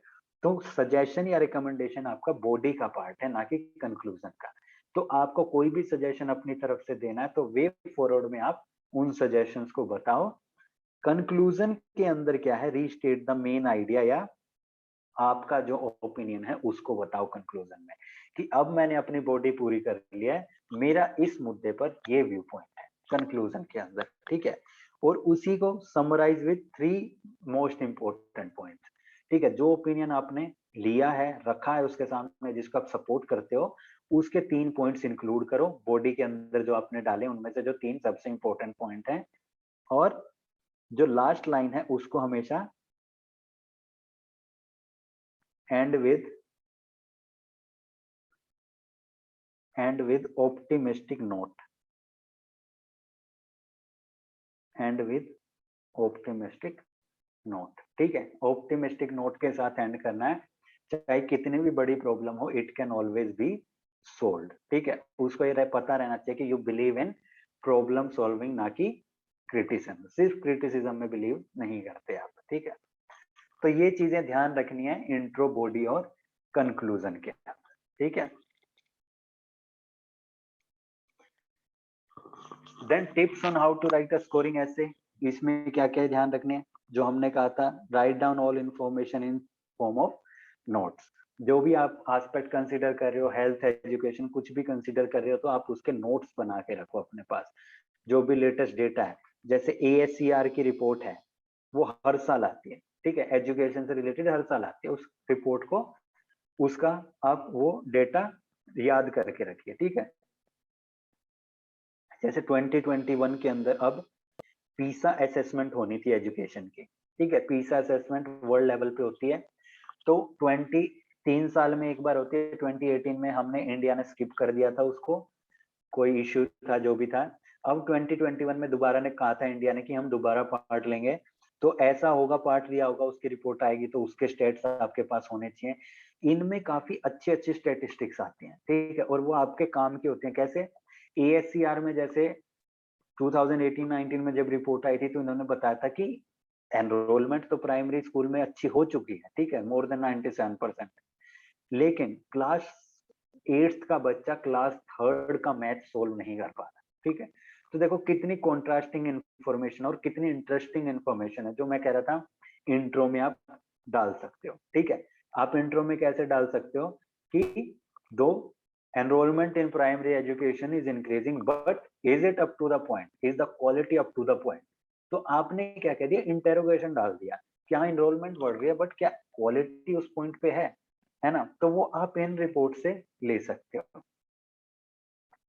हाँ जी, जो भी जेंडर डिस्पैरिटीज बहुत डिटेल्ड रिपोर्ट होती है एएससीआर की या पीसा की कोई आएगी, एजुकेशन पे काफी रिपोर्ट्स आती रहती हैं, ठीक है। तो इसका डेटा नोट्स वगैरह आपके पास होना चाहिए। Read the question and instruction well, ठीक है। एक चीज हमेशा ध्यान रखना, स्टैटिक पोर्शन वाले एस्से में मैं नहीं कहता, लेकिन जो फिलोसॉफिकल एस्सेज हैं उसके अंदर जब तक आपको स्टेटमेंट का मतलब क्लियर ना हो तो डोंट गो फॉर दैट एस्से। या किसी भी ऐसे में आप ये देखो कि ऐसा मत सोचना कि ये ऐसे कुछ अलग है, मैं इसको अटेम्प्ट करूंगा तो मेरे नंबर अच्छे आ जाएंगे, नहीं। ऐसे वही अटेम्प्ट करना है जिसका आपके पास मैटर अच्छा है, जिसका कंटेंट अच्छा है, ठीक है। ऐसा कुछ अलग करने जाओगे, खाम का नंबर कटवा बैठोगे, उसका कोई फायदा नहीं है, ठीक है। तो ऐसे वही अटेम्प्ट करना है, चाहे सारे वही अटेम्प्ट करने वाले हो, कोई बात नहीं, लेकिन वही अटेम्प्ट करना है जिसका आपके पास कंटेंट एडिक्वेट है, ठीक है, जिसमें आप लिख सकते हो। फॉर्मुलेट अ जनरल आउटलाइन, ऐसे अटेम्प्ट करने से पहले 1.5 घंटे का आपके पास टाइम है तो 15 मिनट्स आप रफ वर्क में लगाओगे। 15 मिनट्स आप किस में लगाओगे? रफ वर्क में। पूरा स्ट्रक्चर तैयार करोगे कि मैं इंट्रो में ये चीज बताऊंगा, बॉडी के अंदर मैं ये एस्पेक्ट कंसीडर करूंगा, पॉजिटिव नेगेटिव बताऊंगा, देन वे फॉरवर्ड में मेरे ये सजेशंस रहेंगे एंड कंक्लूजन मेरा ऐसा रहेगा। 15 मिनट में आपका स्ट्रक्चर पता होना चाहिए रफ वर्क के अंदर आपको। फिर उससे क्या होगा, आप अगला जो टाइम है वो आपको पता है कैसे फ्लो करना आपको ऐसे को, ठीक है। अगर बिना रफ वर्क के आपने ऐसे शुरू किया ना, तो बिलीव में 2 पेज के बाद आपका कंटेंट खत्म हो जाएगा और उसके बाद आप किस डायरेक्शन में चले जाओगे आपको खुद को पता नहीं चलेगा, ठीक है। चाहे करके देख लेना प्रैक्टिकली, विदाउट रफ वर्क ऐसे अटेम्प्ट करोगे तो कभी भी वो अप टू द पॉइंट नहीं हो सकता, ठीक है। तो रफ वर्क मस्ट है। 15 मिनट का दोनों ऐसे में 1.5 घंटे में से 15 मिनट आपको उसको देनी है, ठीक है। देन परसुएसिव एसे में आपको पता है कि सफिशिएंट एविडेंस आपको देना है, जो भी आपका पॉइंट ऑफ व्यू है उसके अंदर। देन एंड में रिव्यू करना है, ग्रामर, स्पेलिंग्स वगैरह, फैक्ट वगैरह चेक करना है, ठीक है। जब भी आप फैक्ट के साथ जाओ, फैक्ट प्रेजेंट करो या कोट प्रेजेंट करो, तो उसका सोर्स जरूर प्रेजेंट करना, ठीक है। वरना फैक्ट ऐसा होता है कि सोर्स नहीं होगा तो बंदा ये सोचता है यार मन से बनाया होगा इसने, है ना। आपने लिख दिया more than 97% primary enrolment, but अगर आपने ये नहीं बताया एज पर एएससीआर रिपोर्ट, तो वो सोचेगा अपने मन से ही बना रहा है, ठीक है। भले ही आपका डेटा अच्छा हो, ट्रू हो, लेकिन उसको लगेगा कि मन से बना रहा। तो सोर्स जरूर कोट कीजिएगा डेटा के साथ, और कोट अगर आप यूज करेंगे तो कोट को उसी फॉर्म में यूज करना जिस फॉर्म में वो है, और जिस आदमी ने उसको दिया उसका नाम भी आपको नीचे लिखना है, ठीक है। देन थिंग्स टू अवॉइड, ठीक है। थिंग्स टू अवॉइड क्या होना है, you may run out of time और आइडियाज, ठीक है।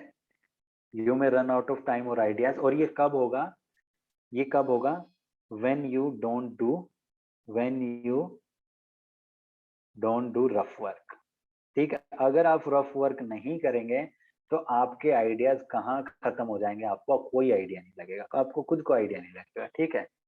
तो रफ वर्क जरूर करना है, स्ट्रक्चर पहले ही बनाना है कि किस वे में मुझे अप्रोच करनी है चीजें। उसके बाद ना तो आपके पास कंटेंट की कमी होगी और ना ही आपके पास टाइम की कमी होगी, ठीक है। टाइम आप आराम से 1.25 घंटे में पूरा कर दोगे, ठीक है। Then do not dump everything you know about the topic. ऐसा नहीं है कि एजुकेशन पे आया तो एजुकेशन की हर ही चीज आपने डंप कर दी। वैसे एज सच एजुकेशन पे नहीं आएगा, सपोज प्राइमरी एजुकेशन पे आया तो ऐसा नहीं कि आपने हायर एजुकेशन का भी सारा मैटर वहीं डंप कर दिया, टीचर रिलेटेड एस्पेक्ट भी वहीं डंप कर दिया, एडमिनिस्ट्रेटिव रिलेटेड एस्पेक्ट भी वहीं डंप कर दिए। ऐसा नहीं होना चाहिए। प्राइमरी एजुकेशन है तो आपका सराउंड करना चाहिए प्राइमरी एजुकेशन, ठीक है। हालांकि 2-3 सपोर्टिंग पॉइंट्स आप और एस्पेक्ट के दे सकते हो, बट मेन थीम आपकी वही रहनी चाहिए जो कि एसए के अंदर है, ठीक है। Only include what is relevant to the topic, then avoid strict stance on any topic. कोई भी पॉलिटिकल ओरिएंटेशन नहीं चलेगी वहां पे। अगर आप राइट विंग सपोर्टर हो, लेफ्ट विंग सपोर्टर हो और आप अपने पॉलिटिकली मोटिवेटेड ओपिनियन वहां पे दे रहे हो, तो इट इज हाईली अनडिजायरेबल, ठीक है। कोई भी स्ट्रिक्ट स्टांस आपका नहीं होना चाहिए कि नहीं मैं तो इस चीज को मानता ही नहीं, ऐसा नहीं होना चाहिए। आप एडमिनिस्ट्रेशन में जा रहे हैं तो एक बैलेंस अप्रोच आपकी होनी चाहिए, ठीक है। ना तो एक्सेसिव प्रेज होना चाहिए कि यह चीज तो बहुत अच्छी है, इससे अच्छा तो कुछ हो ही नहीं सकता, ना क्रिटिसिज्म एक्सेस होना चाहिए कि ये तो बहुत वाहियात चीज है, इससे गंदी चीज कोई हो ही नहीं सकती, ठीक है। तो एक्सट्रीम स्टांस आपको नहीं लेना है। चीजों को प्रेज करो, क्रिटिसाइज करो, कोई बात नहीं, लेकिन do it in a legible manner, ठीक है। उसको बुरा भी ना लगे चीजों से, ठीक है। उसको लगे कि हाँ आप एक वेल अवेयर स्टूडेंट हो जिसे चीजों का आइडिया है, ठीक है। वेल अवेयर होने चाहिए, ना कि वेल पॉलिटिकली मोटिवेटेड, ठीक है। हाँ जी, गौतम बुद्ध वाला मिडल पाथ, मध्यम मार्ग आपको अपनाना है, ठीक है। देन जब आप क्रिटिसाइज करते हो किसी चीज को तो एंड में जाके रिफॉर्म्स भी बताओ, ठीक है। आप एडमिनिस्ट्रेशन में जा रहे हो, वहां पे जाके आप सिर्फ ये नहीं कहोगे कि ये चीज अच्छी नहीं है, ये चीज अच्छी नहीं है, आप सुधारने के लिए चीजों को करोगे, ठीक है। तो नेगेटिव साइड बताओ, क्रिटिसाइज करो, बट उसके वे फॉरवर्ड या रिफॉर्म्स भी दो कि ये चीजें ऐसे ठीक की जा सकती हैं, ठीक है। Then sometimes essay topics are provocative, you don't have to agree to them all the way, ठीक है। ऐसा नहीं है कि आपको स्टेटमेंट से एग्री ही करना है, जो मैंने शुरू में बात की थी, आप डिसएग्री भी कर सकते हैं, बट उसमें एक सलीके से डिसएग्री कीजिएगा, ठीक है, सलीके से। कीप सॉल्यूशन और reforms you suggest realistic and practical, ठीक है। रियलिस्टिक एंड प्रैक्टिकल सॉल्यूशन और रिफॉर्म जो आपके होते हैं प्रैक्टिकल होने चाहिए। सुपरमैन टाइप रिफॉर्म्स नहीं होने चाहिए कि ऐसा कर दो वैसा कर दो, जो हो ही ना सके, है ना, जो हो ही ना सके। अब सपोज एजुकेशन पे ही आ जाता है, पब्लिक गुड कंसीडर करते हैं हम कि एजुकेशन फ्री होनी चाहिए, है ना, हर लेवल पे फ्री होनी चाहिए। पर हर लेवल पे सबके लिए एजुकेशन फ्री करना कोई प्रैक्टिकल चीज नहीं है ना। काफी पैसा लगता है, कितने पॉपुलेशन है हमारे देश की, सबको फ्रीली अगर कॉलेजेस में, प्राइवेट कॉलेजेस में एजुकेशन देने लगे तो फिजिकल डेफिसिट आपको पता है वैसे ही हमारा कितना खराब रहता है ना। तो वो कोई प्रैक्टिकल सॉल्यूशन नहीं। प्रैक्टिकल सॉल्यूशन आपका क्या है कि क्लास फर्स्ट से 8th तक हमारी यूनिवर्सल एजुकेशन है स्कूल के अंदर। 8th क्लास के बाद जो पुअर चिल्ड्रन है, जो अफोर्ड नहीं कर सकते, उनको फ्री रखो। जो अफोर्ड कर सकते हैं उनको फीस देनी चाहिए, ठीक है। जो अफोर्ड कर सकता है उसको फ्री किस बात की, है ना। तो ये मिडिल पाथ है कि जो दे सकते हैं वो दो, जो नहीं दे सकते उसको सपोर्ट देना लेजिटिमेट है, ठीक है। डू नॉट एक्यूज और point fingers and someone directly. ऐसा मत कर देना कि वहां पे किसी पॉलिटिशियन का नाम लेके सब चीजें इसकी वजह से हुई हैं, इसने देश को खराब कर दिया, ये सब। तो ऐसा ब्लेम गेम आप अपने ऐसे से दूरी रखना, ठीक है। Quote should always be quoted verbatim. इसका मतलब वही कि कोट जिस फॉर्म में उसी फॉर्म में आपको लिखना है। वर्ड वगैरह अपनी तरफ से मत जोड़ देना, अपना ये खुद ही शेक्सपियर मत बनने लग जाना वहां पे। जो कोट है उसी फॉर्म में आप प्रेजेंट करो और जिस बंदे ने दिया उस बंदे का नाम लिख दो। स्टिक टू द सब्जेक्ट, सबसे important, don't beat around the bush. ये आपके स्कूल कॉलेज में थोड़ा चल जाता है, लेकिन यहाँ उम्मीद मत करना कि मैं एक चीज ऐसे ही लिख दूंगा और 1 नंबर मिल जाएगा, ऐसा नहीं होता यूपीएससी के अंदर, ठीक है। तो ये चीजें आपको अवॉइड करनी है। देन एंड में क्या है, the battles that count are not the ones for gold medals, the struggle within yourself, that is where it is at. Written by Jesse Owen, ठीक है। तो ऐसे कोट्स आपके फिलोसफिकल एसेज में आप यूज कर सकते हो कि लड़ाइयां हमेशा जीतने के लिए, गोल्ड मेडल के लिए, विक्ट्री के लिए नहीं लड़ी जाती हैं। लड़ाइयां आपकी खुद से लड़ी जाती हैं, जो आपको एक बेहतर इंसान बनाती हैं ओवर द टाइम, ठीक है, ओवर द टाइम।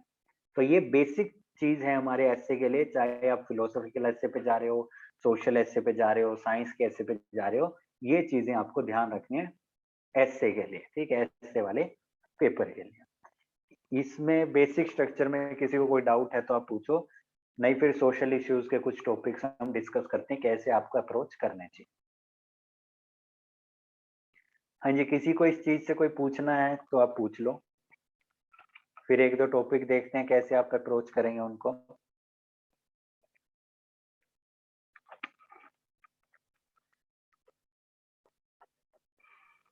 हाँ जी, सबको क्लियर है?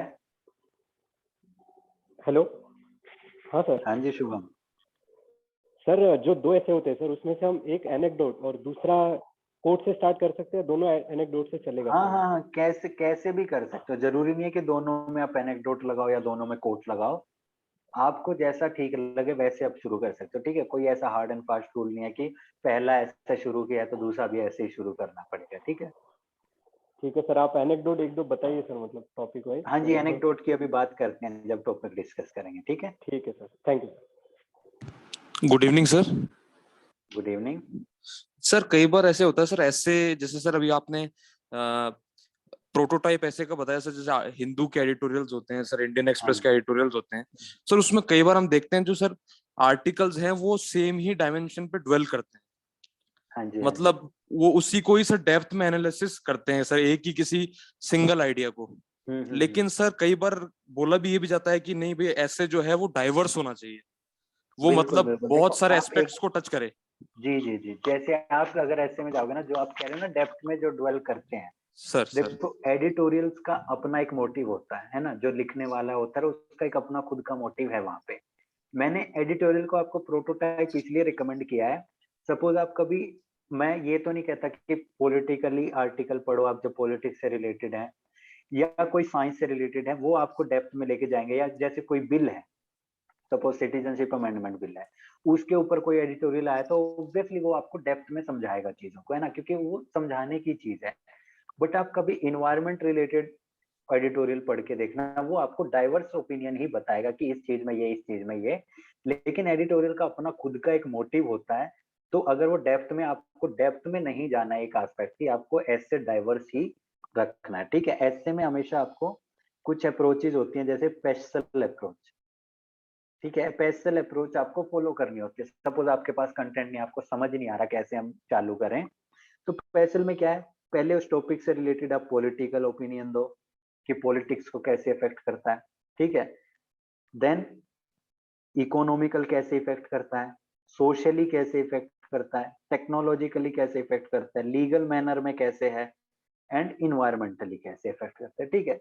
तो जब आप इन वेरियस डायमेंशन में जाओगे ना, तो आपके पास एक तो कंटेंट की कमी नहीं होगी, ऐसे आप 1000 से 1200 वर्ड आराम से लिख पाओगे, ठीक है, इन एस्पेक्ट में। और दूसरा, एक ही चीज को कितना समझा लोगे आप, है ना, एक पेज में समझा लोगे, 2 पेज में, बाद में तो आइडिया खत्म हो ही जाना आपका। तो आप ऐसे में जाओ तो हॉरिजॉन्टली एक्सपेंशन पे ध्यान देना, ना कि वर्टिकली एक्सपेंशन पे, ठीक है। प्रोटोटाइप आप एडिटोरियल का कंसीडर करो जिस मैनर में वो लिखा होता है ना, जैसे इंट्रो लिखा होता है, वहां पे आपको कई बार एनेक्डोट और कोट्स भी मिलते हैं, तो उस मैनर में आपको अपना ऐसे अप्रोच करना है, ठीक है। पर ओके आपको सर। ऐसे डाइवर्स रखना है, ये चीज हमेशा ध्यान रखना, वर्टिकल एक्सपेंशन नहीं, हॉरिजॉन्टल एक्सपेंशन, ठीक है। Yes sir. हाँ जी, और किसी को कुछ पूछना है इससे?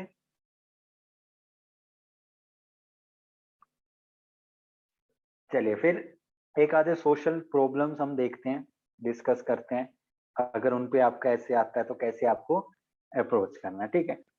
देखो इंडिया के अंदर सोशल प्रॉब्लम्स की कमी नहीं है, आपको पता है, बहुत है, अनगिनत, है ना, बहुत सारी प्रॉब्लम्स हैं, और इन्हीं प्रॉब्लम से रिलेटेड आपके ऐसे भी आएंगे, ठीक है। ऐसे डाइवर्स आते हैं आपके, सेक्शन बी जो होगा उसमें सोशल प्रॉब्लम से रिलेटेड भी ऐसे आएगा, एक ऐसे जो होगा ऑप्शन के अंदर, साइंस रिलेटेड भी होगा, इंटरनल सिक्योरिटी रिलेटेड भी होगा, तो ऐसे डिफरेंट फील्ड से होगा, ठीक है। अब वो आपको चूज करना है कि आपके लिए कौन सा फील्ड अच्छा है, किसका कंटेंट आपके पास अच्छा है, ठीक है, तो वो आपके ऊपर है। लेकिन सोशल प्रॉब्लम से ऐसे जरूर मिलेगा, एक ऑप्शन जरूर होगा उसके अंदर, ठीक है। तो सोशल प्रॉब्लम्स के बारे में कंसिडर करते हैं। मेजर सोशल प्रॉब्लम जैसे आपकी क्या है, एजुकेशन, हेल्थ, है ना, अफोर्डेबिलिटी, एक्सेसिबिलिटी, ये क्या है आपके हो नहीं पाती। पॉपुलेशन एक्सप्लोजन, इतनी पॉपुलेशन हमारी, इलिटरेसी है हमारी, इलिटरेसी एजुकेशन सेम कह सकते हैं हम, ठीक है। चाइल्ड लेबर हो गया, फीमेल फिटिसाइड या वुमेन रिलेटेड कोई भी इश्यूज हो गए। अब जैसे GS1 में आपका वुमेन रिलेटेड इश्यूज भी है, तो वो आपका एसए के अंदर भी आ सकता है ना, वहां पे आप प्रिपेयर करोगे, अपना डेटा वगैरह प्रिपेयर करोगे, वो आप एसए में भी यूज कर सकते हो, ठीक है। तो जो स्टैटिक पोर्शन से ऐसे आता है, वहां पे आपके जीएस की जो प्रिपरेशन है ना, वो काफी काम आती है, ठीक है। Poverty, mall nutrition, corruption, Naxalism, ये सब सोशल प्रॉब्लम्स हमारे हैं।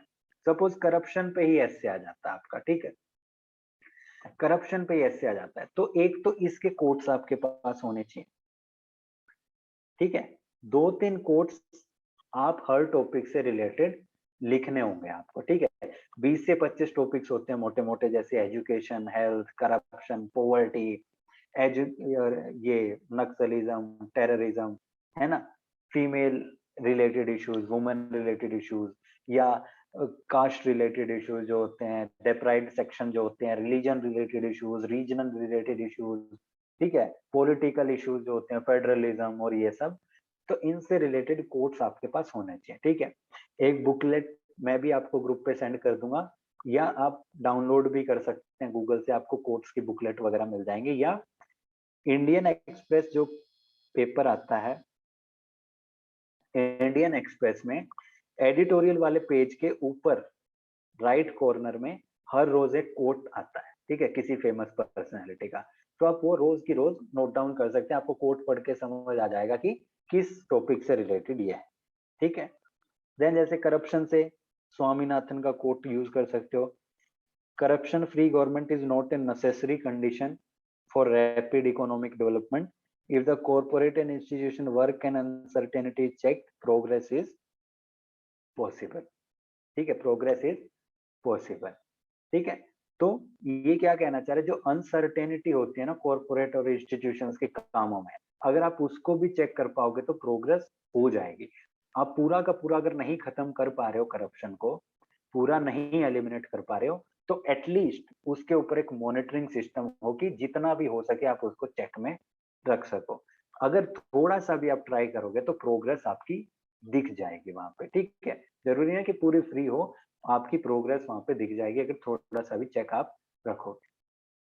Corruption is like grease to wheel nowadays, है ना, जो आप कोट बता रहे शुभम, वो आप इसके फेवर में भी दे सकते हो कि करप्शन मोटिवेशन के लिए भी थोड़ा जरूरी है, वो ग्रीस का काम करता है ना, लोगों को थोड़ा ये लगता है हाँ भाई ब्राइब के फॉर्म में कि मेरे पास थोड़े पैसे आ जाए तो मैं फटाफट काम कर दूंगा, ठीक है।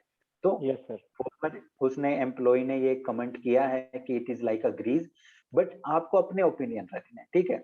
अगर आपको लगता है कि करप्शन का कुछ पॉजिटिव एस्पेक्ट भी हैं, तो आप ऐसे ऐसे कोट्स का भी यूज कर सकते हो, ठीक है। तो कोट का यूज आपको करना है। कोट का यूज आप कैसे कर सकते हो, देखो एक चीज और ध्यान रखना, ऐसे को फ्लड मत कर देना इनके साथ, है ना। ऐसा ना हो कि एक ऐसे में आप 10-10 कोट्स डाल रहे हो, ठीक है, वो भी अच्छी बात नहीं है। जहां पे सूटेबल लगता है वहां पे डालो। मोस्ट सूटेबल जगह आपकी क्या होती है, एट बिगिनिंग। मोस्ट सूटेबल जगह है एक तो बिगिनिंग, शुरू में ही एक कोट दे दो, बाद में शुरू करो ऐसे। आफ्टर कंक्लूजन, जब आपने कंक्लूजन दे दिया तो एंड में, जैसे आपने ग्रीज वाला कोट बताया तो वो आप एंड में भी डाल सकते हो, ठीक है, एंड में अगर आपने फेवर किया है ओपिनियन को, ठीक है। और बीच में आप 1 से 2 कोट बॉडी के अंदर भी डाल सकते हो, ठीक है। लेकिन 3 से 4 कोट से ज्यादा कोट यूज नहीं करने, ये चीज ध्यान रखना, ठीक है। ओवर फ्लडिंग नहीं करनी है कि बस उसको लगे कि ये तो कोट ही पढ़ के आया है बस, है ना, कंटेंट नहीं है, कोट के दम पे ही आया है, ठीक है। देन कोट्स आपको यूज करने हैं। फिर आप इंट्रो शुरू करते हो, तो जैसे करप्शन बताना भी आपको कि होता क्या है, ठीक है। अगर आप इंट्रो में नहीं बताओगे करप्शन, तो आप बॉडी पे कैसे जाओगे, है ना। एक थोड़ा आइडिया दो, देखो कई बार हम ऐसा समझ लेते हैं कि हमारा जो एग्जामिनर है, जो पेपर चेक करने वाला, obviously he is highly intellectual, है ना, कोई प्रोफेसर होगा, कोई और होगा, तो उसे चीजों का पता है। ऐसा नहीं है कि वो करप्शन की डेफिनेशन उसको आपसे जानने की जरूरत है, ऐसा नहीं है। लेकिन फिर भी आप ये कंसिडर कीजिए कि जो आपका पेपर चेक कर रहा है, ही इज अ लेमैन। आप इस माइंडसेट से जाइए कि आपको उससे नंबर फेच नहीं करने, आपको पेपर चेक नहीं करवाना है, बल्कि आपको उसको समझाना है चीजों के बारे में। ठीक है, इस माइंडसेट से आप जाइए कि मुझे उसको समझाना है करप्शन के बारे में। ठीक है, तो ये मत समझिएगा कि उसे पहले से ही पता है, मैं क्या समझाऊंगा उसको, है ना, मैं क्या समझाऊंगा। फिर डेफिनेशन मिस कर जाते हैं बंदे। लेकिन डेफिनेशन मिस नहीं करनी है। कोई भी बेसिक से बेसिक टॉपिक भी है, सपोज हेल्थ ही आ जाए, ठीक है, हेल्थ में भी ऐसा आनाकानी नहीं करनी है कि आपको क्या समझाऊं। ठीक है, उसमें भी समझाना है कि हेल्थ का एक्चुअल मतलब क्या है।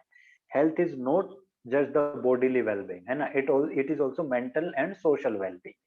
तो ऐसी ऐसी डेफिनेशन आपको इंक्लूड करनी है। तो करप्शन में जब आप कोर्ट के बाद इंट्रो शुरू करें, है ना, या तो आप इसको डिफाइन करें, when person does not do his duty in honest manner and with morality, we can call him corrupt person, and this practice is called corruption। ठीक है, ब्रीफ में आपने करप्शन को समझा दिया। ठीक है, फिर एक example, if a teacher is not teaching properly in class, then this can be called as corruption as well. ठीक है, करप्शन एज वेल। अब जो हम एनेक्डोट की बात कर रहे थे, है ना, एनेक्डोट की बात कर रहे थे, सपोज इंट्रो के अंदर आपने करप्शन अपने लेवल पे भी कहीं ना कहीं देखा होगा, है ना, या किसी से सुना होगा कि गवर्नमेंट ऑफिसेज में हम जाते हैं और वहां पे बिना कुछ पैसा वैसा दिए काम होता नहीं, है ना। तो उसके लिए आप एक स्टोरी खुद की तरफ से बना सकते हैं। सपोज ऐसे बना दोगे कि एक लड़का है शुभम नाम से, शुभम मैं आपकी बात नहीं कर रहा हूँ, बस एक ऐसे ही आपका मतलब ठीक है नाम सर, ले रहा ठीक है हूँ। सर। ठीक है, सपोज कोई शुभम लड़का है, ठीक है, और he is in dire requirement of, suppose उसको कास्ट सर्टिफिकेट अपना बनवाना है। ठीक है, उसको यूपीएससी का फॉर्म भरना है और अर्जेंटली उसको कास्ट सर्टिफिकेट चाहिए, जिस भी कैटेगरी में उसको फॉर्म भरना है।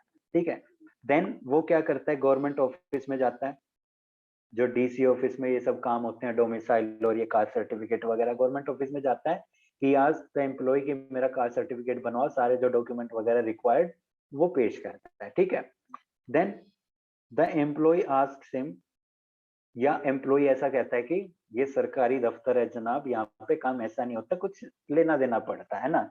जैसे फिल्मों में आप देखते हो मसाला जो होता है, फिल्मों के अंदर कहानी होती है कि ऐसे काम नहीं होता, कुछ लेना देना पड़ता है। तो ये आप ऐसे इंटरेस्टिंग स्टोरी आप एनेक्डोट में इंक्लूड कर सकते हो कि शुभम गया, शुभम को इतनी जरूरत थी, उसने पेपर भरना था, लेकिन उससे फिर भी वो बंदा क्या कर रहा था, पैसे मांग रहा था, है ना, कि ऐसे काम नहीं होगा, ले दे के काम होगा। तो वहां से ये एनेक्डोट ने आपने इस एनेक्डोट से क्या बता दिया कि कैसे करप्शन प्रिवेल करता है। ठीक है, फिर इसके अलावा एक और बता सकते हो, सपोज शुभम ही कहीं जा रहा है, ट्रैफिक रूल वायलेट हो गया, गलती से, जानबूझ के नहीं किया उसने, ठीक है, तो गलती से उसका पुलिस ने रोक लिया उसको। देन ही सेज कि सर एक वार्निंग दे के छोड़ दो, मुझे पता नहीं था, गलती से होगा ये सब। एंड द ऑफिसर सेज कि कुछ ले दे के छोड़ दूंगा, 500 रुपए मुझे दे दो वरना चालान 1000 रुपए का है, या चालान 5000 का, 2000 मुझे दे दो, मैं चालान नहीं काटूंगा। तो वो भी एक फॉर्म ऑफ करप्शन है। ठीक है, या कोई स्कूल में स्टूडेंट जा रहा है, ठीक है, इसका राइट है, स्कूल में बच्चे का राइट है मिड डे मील का, लेकिन मिड डे मील वहां पे बन नहीं रही है, स्कूल के जो अथॉरिटीज है वो सारा पैसा खा जा रही है, फूड टाइम पे नहीं मिल पा रहा, वो भी क्या है, करप्शन है। ठीक है, तो ऐसे एनेक्डोट्स आप अपने बना के, शॉर्ट स्टोरी बना के उसके अंदर डाल सकते हो।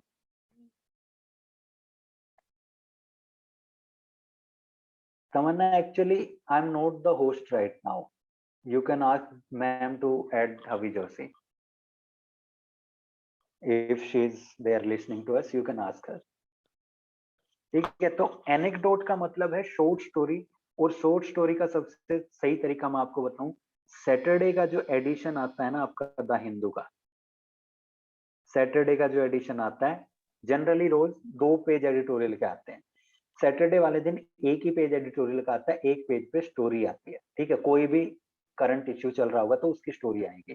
ठीक है, वो स्टोरी पढ़ा करो, काफी मजेदार स्टोरी होती है, उसमें काफी सोशल इश्यूज छुपे होते हैं।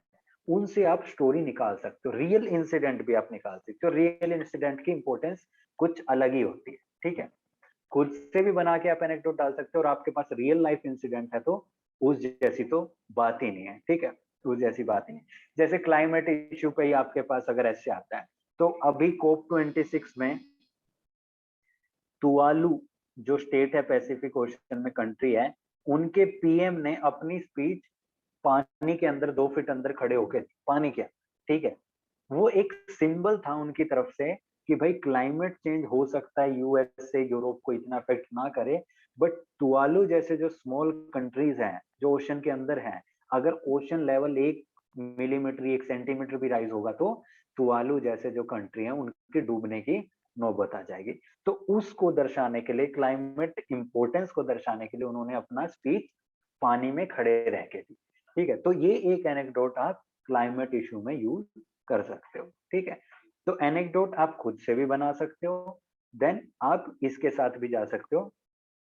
क्या है ये, जो रियल लाइफ जो सैटरडे का एडिट वो बता रहा हूँ मैं, एडिशन जो आता है सेकंड पेज पे स्टोरी आती है कॉन्टेम्परेरी इश्यूज की, वो आप इंक्लूड कर सकते हो, ठीक है। एनेक्डोट से आपने शुरू कर दिया अपना इंट्रोडक्शन, ठीक है, सही है, चलेगा, ठीक है। देन करप्शन आपने इंट्रोड्यूस कर दिया, डिफाइन कर दिया, कोट भी दे दिया, एनेक्डोट भी दे दिया। अब आप आओ अपनी बॉडी के ऊपर जहां आप चीजें समझाना चाह रहे हो, ठीक है। लेकिन उससे पहले जैसा हमने बताया कि रिदम बहुत इंपॉर्टेंट है, बॉडी पे जाने से पहले आप 2 से 3 लाइन क्या इंक्लूड कर सकते हो। Now now I will be discussing now I will be discussing various forms of corruption, consequences या impact of corruption,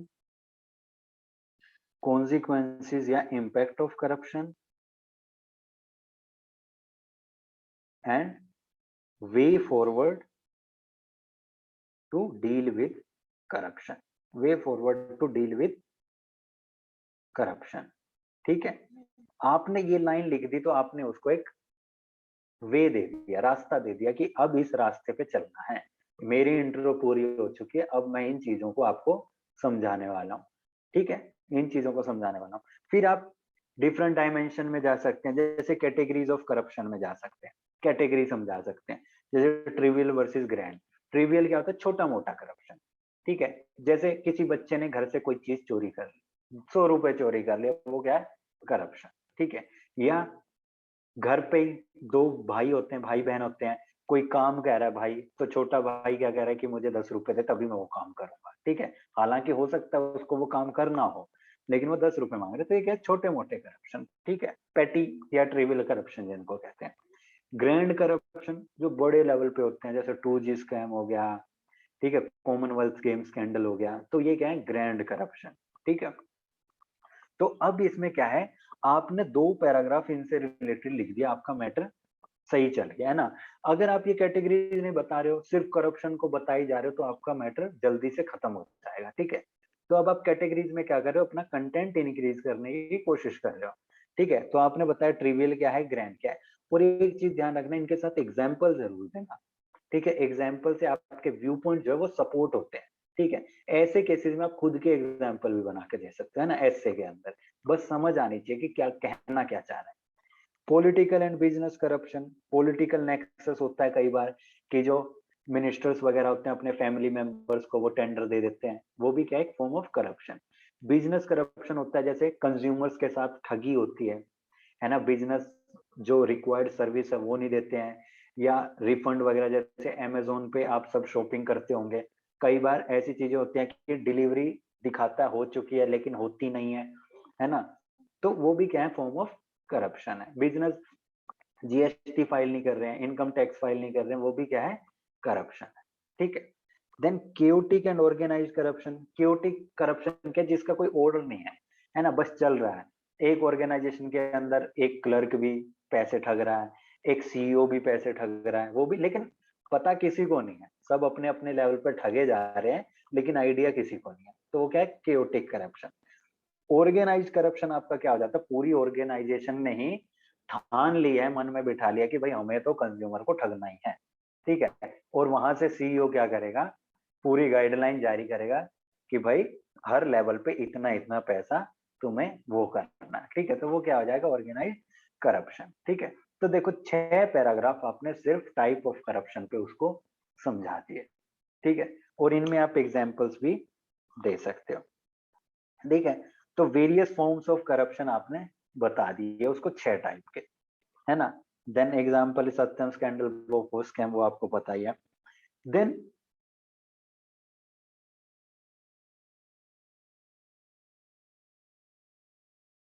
आई मत लिखो, जैसे प्रेजेंट टेंस में अगर आप आई लिखते भी हो, जैसे इसमें कोई ज्यादा प्रॉब्लम होने वाली नहीं है ना, ऐसा नहीं है। आप उसको सिर्फ एक आइडिया दे रहे हो कि आगे मैं किस चीज के साथ अप्रोच करना चाहूँ। देखो जरूरी नहीं है कि ऐसा आपको करना ही है, बट ये एक रिदम दर्शाता है कि आप आगे उसको क्या बताना चाह रहे हो, ठीक है। अगर आपको ये नहीं करना है, ठीक है, अगर आपको ये नहीं करना है तो हेडिंग दे के आप फिर शुरू करना कि अब फॉर्म्स ऑफ करप्शन, ठीक है। या फिर वो हेडिंग देके आपको लिखना पड़ेगा we will now be discussing forms of corruption. ये एक लिंकिंग मैनर होती है कि आप एक चीज से दूसरी चीज पे जंप नहीं कर रहे हो, आप एक ऑर्डर मैनर में जा रहे हो, ठीक है। आई मत लिखो तो वी लिख देना, वी विल बी डिस्कसिंग, ठीक है। आई के साथ ईगो अगर आ रही है तो, ठीक है। बट ऐसी कोई इश्यू नहीं है, अगर आपको लगे ना कि इसके लिखने से कोई बैड इंप्रेशन जाता है, ऐसा कुछ नहीं है। आप एक उसको डायरेक्शन बता रहे हो कि किस मैनर में आप आगे अप्रोच करना चाह रहे हो, ठीक है। Then present status, current scenario, जैसे हम बात की थी, करंट सिनेरियो बता सकते हो कि आज करप्शन का सिनेरियो क्या है, ठीक है। जैसे हैव राइजन फ्रॉम 17.68 से 28.39 2011 में, मतलब ये थोड़ा कोशिश करना कि रिसेंट डेटा ही इंक्लूड करो आप, ठीक है। रिसेंट डेटा जैसे ट्रांसपेरेंसी करप्शन परसेप्शन इंडेक्स आता है आपका, करप्शन परसेप्शन इंडेक्स, है ना। उसमें कोई अगर लेटेस्ट रिपोर्ट आई है, इंडिया की रैंक क्या है, 80 है 90 है, वो आप बता सकते हो कि प्रेजेंटली इंडिया इतने रैंक पे, इतने कंट्रीज में से तो हमारी हालत थोड़ी नाजुक है, ठीक है। जैसे रैंक 87 पोजीशन जो भी करंट है, ठीक है। वो करंट सिनेरियो आपने बता दिया, ऐसा ऐसा चल रहा है। देन कोज बताओगे आप, ठीक है। कोज बताओगे कि एक्चुअली में करप्शन होता क्यों है, जरूरत क्या पड़ रही है करप्शन करने की, ठीक है, जरूरत क्या पड़ रही है। Lack of effective management, management ढीली है, उसको प्रॉपरली मॉनिटर नहीं कर रही है। इकोनॉमिक स्टेबिलिटी नहीं है, लीडरशिप अच्छी नहीं है। Lack of values, ethical values नहीं है लोगों में। Lack of love for country, देश की कोई सोचता ही नहीं है ना, खुद ठगे जा रहे हैं, खुद का ही सब देख रहे हैं। लैक ऑफ सेटिस्फेक्शन, ऑटोनॉमी, तो ये सब। हाँ जी बिल्कुल शुभम, जैसे इनइक्वालिटी तो बढ़ेगी, जो ऑफिस में वो मतलब राइज करते जाएंगे, तो प्रॉपर फंड्स हैं वो डिजर्विंग पॉपुलेशन के पास नहीं पहुंच पाएंगे, है ना। तो यहाँ पे आप क्या बता रहे, कोजेस, है ना, कि जरूरत क्या है, कोज क्या है, क्यों हो रहा है करप्शन। अब देखो वही बात है ना, जहाँ आग लगती है धुआं वहीं उठता है ना। तो वही बात होती है कि हर चीज का कुछ ना कुछ कोज तो होगा। हिस्टोरिकल कोज हो सकता है, पॉलिटिकल कोज हो सकता है, सोशल कोज हो सकता है, कोज तो होगा। तो अब यहाँ पे आप क्या बता रहे हो, कोजेज ऑफ करप्शन क्या है, किस वजह से करप्शन होता है। देन कोज आपने बता दिए, फिर आप बता रहे हो कॉन्सिक्वेंसेज ऑफ करप्शन, कि करप्शन हो तो गया, अब इससे फर्क क्या पड़ता है। कोई आपको कह दे कि कुछ फर्क नहीं पड़ता भाई, चलता है और चलता रहेगा, ठीक है। जैसे शुभम ने ग्रीजिंग वाली बात की थी, है ना, तो वो चलता है चलता रहेगा, मान लेते हैं लोग। और ये भी कहा जाता है इंडियन सोसाइटी के अंदर, इंडियन कम्युनिटी के अंदर करप्शन को थोड़ा एक्सेप्ट भी करते हैं लोग कि यार करप्शन ठीक है, चलता रहता है ना, होना होता रहता है, वो नॉर्मल लेते हैं लोग, है ना, उनको कोई फर्क ही नहीं पड़ता। तो फिर आप बताओगे consequences, loss of national wealth, hindrance in development, backwardness, poverty, rise in terrorism, rise in suicide case, है ना, ड्रग रैकेट्स चलती हैं, ट्रैफिकिंग रैकेट्स चलते हैं। तो करप्शन से काफी भारी भारी दिक्कतें आपकी आ सकती हैं। इनइक्वालिटी, जैसा कि आपने बताया, इनइक्वालिटी भी मोस्ट प्रोमिनेंट है करप्शन की वजह से। देन आप आओगे वे फॉरवर्ड पे कि क्या किया जा सकता है करप्शन को रोकने के लिए, ठीक है। वे फॉरवर्ड में कोशिश करना, आप जैसे कमिटीज की रिकमेंडेशन भी बता सकते हो, ठीक है, कि वो चीज क्या कह रही थी, नॉर्मल रिकमेंडेशन भी बता सकते हो, और कोशिश कर सको तो कुछ एक दो पॉइंट अपनी तरफ से इनोवेटिव भी बना, ठीक है, कि आप अगर उस जगह हो और आपको ये दायित्व दिया जाए कि आप करप्शन कैसे कंट्रोल करोगे, तो उसको भी थोड़ा आप अपने तरफ से सोच के इनोवेटिव पॉइंट आप उसमें डाल सकते हो, ठीक है, इनोवेटिव पॉइंट आप डाल सकते हो। जैसे हर ऑर्गेनाइजेशन में लोग काम करते हैं, तो लोगों की हर इवनिंग को रिपोर्ट चेक होनी चाहिए, जो काम किया है और जो फंड उनके आए हैं, ठीक है, इवनिंग बाय इवनिंग एवरीडे अगर रिपोर्ट चेक होगी, सारा मॉनिटर होगा, तो करप्शन पे लगाम लगाई जा सकती है, ठीक है, और अगर हो जाए तो सीवियर पनिशमेंट होनी चाहिए, ऐसा कुछ रूल नहीं होना चाहिए कि वो बच के निकल जाए, ठीक है, अगर अच्छे काम का रिवॉर्ड है तो बुरे काम की पनिशमेंट भी होनी चाहिए, ठीक है। तो कुछ ना कुछ इनोवेटिव सॉल्यूशन आपको, एक दो पॉइंट, ज्यादा नहीं कह रहा मैं कि 5 पॉइंट बताने तो सब इनोवेटिव बताओ, लेकिन कोशिश करो कि एक दो पॉइंट अपनी तरफ से कुछ इनोवेटिव आप आउट ऑफ द बॉक्स उसको बता दो, तो काफी अच्छा लगेगा उसको कि बंदा सोचता है और कर सकता है ना। देन वे फॉरवर्ड में वैल्यू एजुकेशन, एजुकेशन में वैल्यूज लाओ। अब ये जो वे फॉरवर्ड है ना, ये मतलब हर टॉपिक में हर कोई डालता ही है कि एजुकेशन वैल्यूएबल होनी चाहिए, वैल्यूज होनी चाहिए, बट आपको अगर इनोवेटिवली जाना है तो आप इसको बताओ कि कैसे लाओगे, ठीक है। अब इसको बताओ कि कैसे लाओगे, कैसे ला सकते हो, जापानीज एजुकेशन प्रिंसिपल है, मुझे उसका नाम याद नहीं, चिक तक तो कुछ ऐसा कहते हैं उसको, ठीक है, तो वो हमें अपनी एजुकेशन में इनकलकेट करना पड़ेगा, तब जाके वैल्यूज इनकलकेट होंगी। तो ये आपने डिफरेंट चीज बताई है, और वो भी कहाँ से, जापान से, तो इसका मतलब एग्जामिनर को लगेगा ये बंदा अवेयर हो, ये कोशिश करता है नई नई चीजों से वाकिफ होने की, उनको सीखने की, ठीक है। Education should be moral valuable, ये तो सभी लिख देंगे, बट आपने कुछ अलग बताया कि उसको भी कैसे मोरल किया जा सकता है, ठीक है। रेगुलर विजिलेंस, बिल्कुल, responsible citizen, social organisation, declaration of wealth and assets, ठीक है, कोऑर्डिनेशन कंट्रोल, ये सब चीजें जो वे फॉरवर्ड में आपको लिखनी है, ठीक है। देन वे फॉरवर्ड के बाद आपको कंक्लूजन देना है। अब कंक्लूजन में आप करप्शन को सपोर्ट भी कर सकते हो कि ठीक है, लेकिन ये थोड़ा नेगेटिव एस्पेक्ट जाएगा करप्शन पे अगर आप सपोर्ट करोगे, ठीक है, क्योंकि आप एडमिनिस्ट्रेशन में जा रहे हो और आप करप्शन को सपोर्ट करते हो, तो आप तो दिमाग की तरह देश को खोखला कर दोगे, है ना। तो ऐसे जो नेगेटिव एस्पेक्ट्स हैं उसमें कोशिश करो कि इनके अगेंस्ट ही रहो आप, ठीक है। हाँ, पॉइंट एक दो बता सकते हो पॉजिटिव भी, कि सोसाइटी एक्सेप्ट करती है, थोड़ा मोटिवेशन का काम करता है, but end of the day conclusion में आपको इसके अगेंस्ट रहना ही आपके लिए अक्ल होती है, ठीक है, इसके अगेंस्ट ही रहना, ठीक है। ऐसे ऐसे टॉपिक है। फिर जैसे चाइल्ड लेबर का टॉपिक हो जाता है ना, हेल्थ का हो जाता है, एजुकेशन का हो जाता है, चाइल्ड लेबर की जगह पॉवर्टी का हम देखते हैं।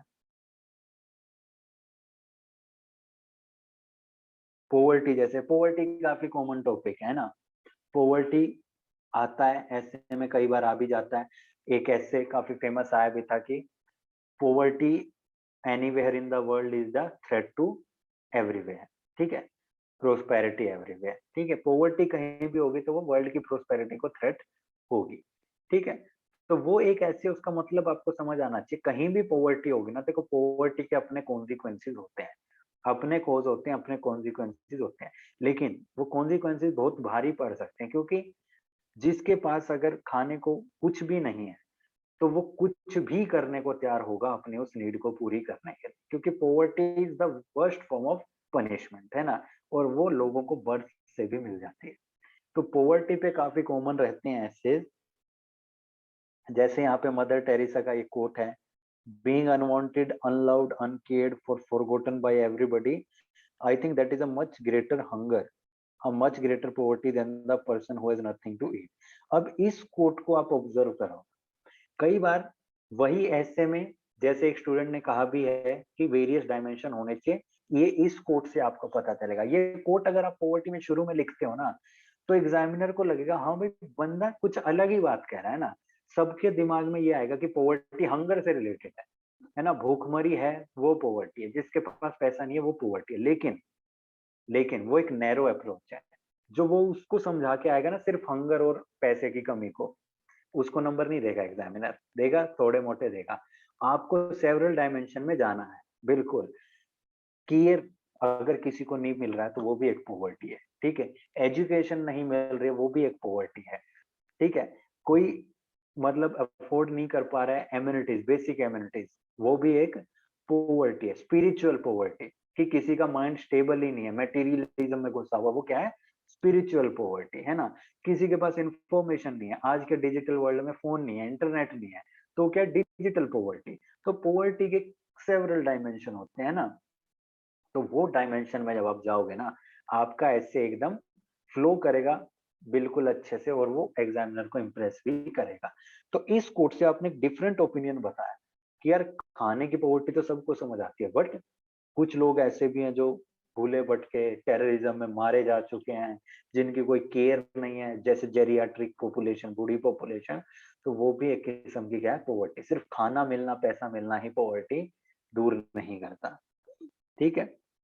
Then definition: poverty is a condition of individual in which his income is so low that he is unable to feed or provide shelter for himself and his family member. Those who do not have such income are called poor. अब ये क्या है? poverty की थोड़ी narrow definition है ना, narrow definition।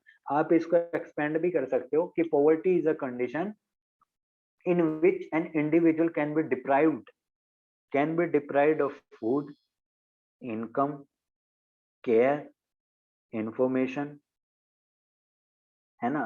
तो ये चीजें क्या है? आपने इस डेफिनेशन को क्या कर दिया? डाइवर्स कर दिया कि पॉवर्टी सिर्फ खाने की या पैसे की कमी नहीं है, केयर की कमी भी है, लव की कमी भी है, इंफॉर्मेशन की कमी भी है, हेल्थ की कमी भी है। तो वो सब क्या है? फिर आपने डाइवर्स बना दी अपनी डेफिनेशन, ठीक है। पॉवर्टी का मतलब क्या है? डेप्रीवेशन, किसी भी टर्म्स में, ठीक है, किसी भी टर्म्स में। अब पॉवर्टी भी कई प्रकार की हो सकती है। रिलेटिव पॉवर्टी हो सकती है कि आपके पास 100 रुपए, मेरे पास 10 रुपए हैं, हालांकि 10 रुपए भी बाकी जनता के पास मान लो 1 ही रुपए है, तो 10 रुपए में भी मैं ठीक हूँ, लेकिन आपके कंपैरिजन में पुअर हूँ, तो वो क्या हो जाती है? Relative poverty.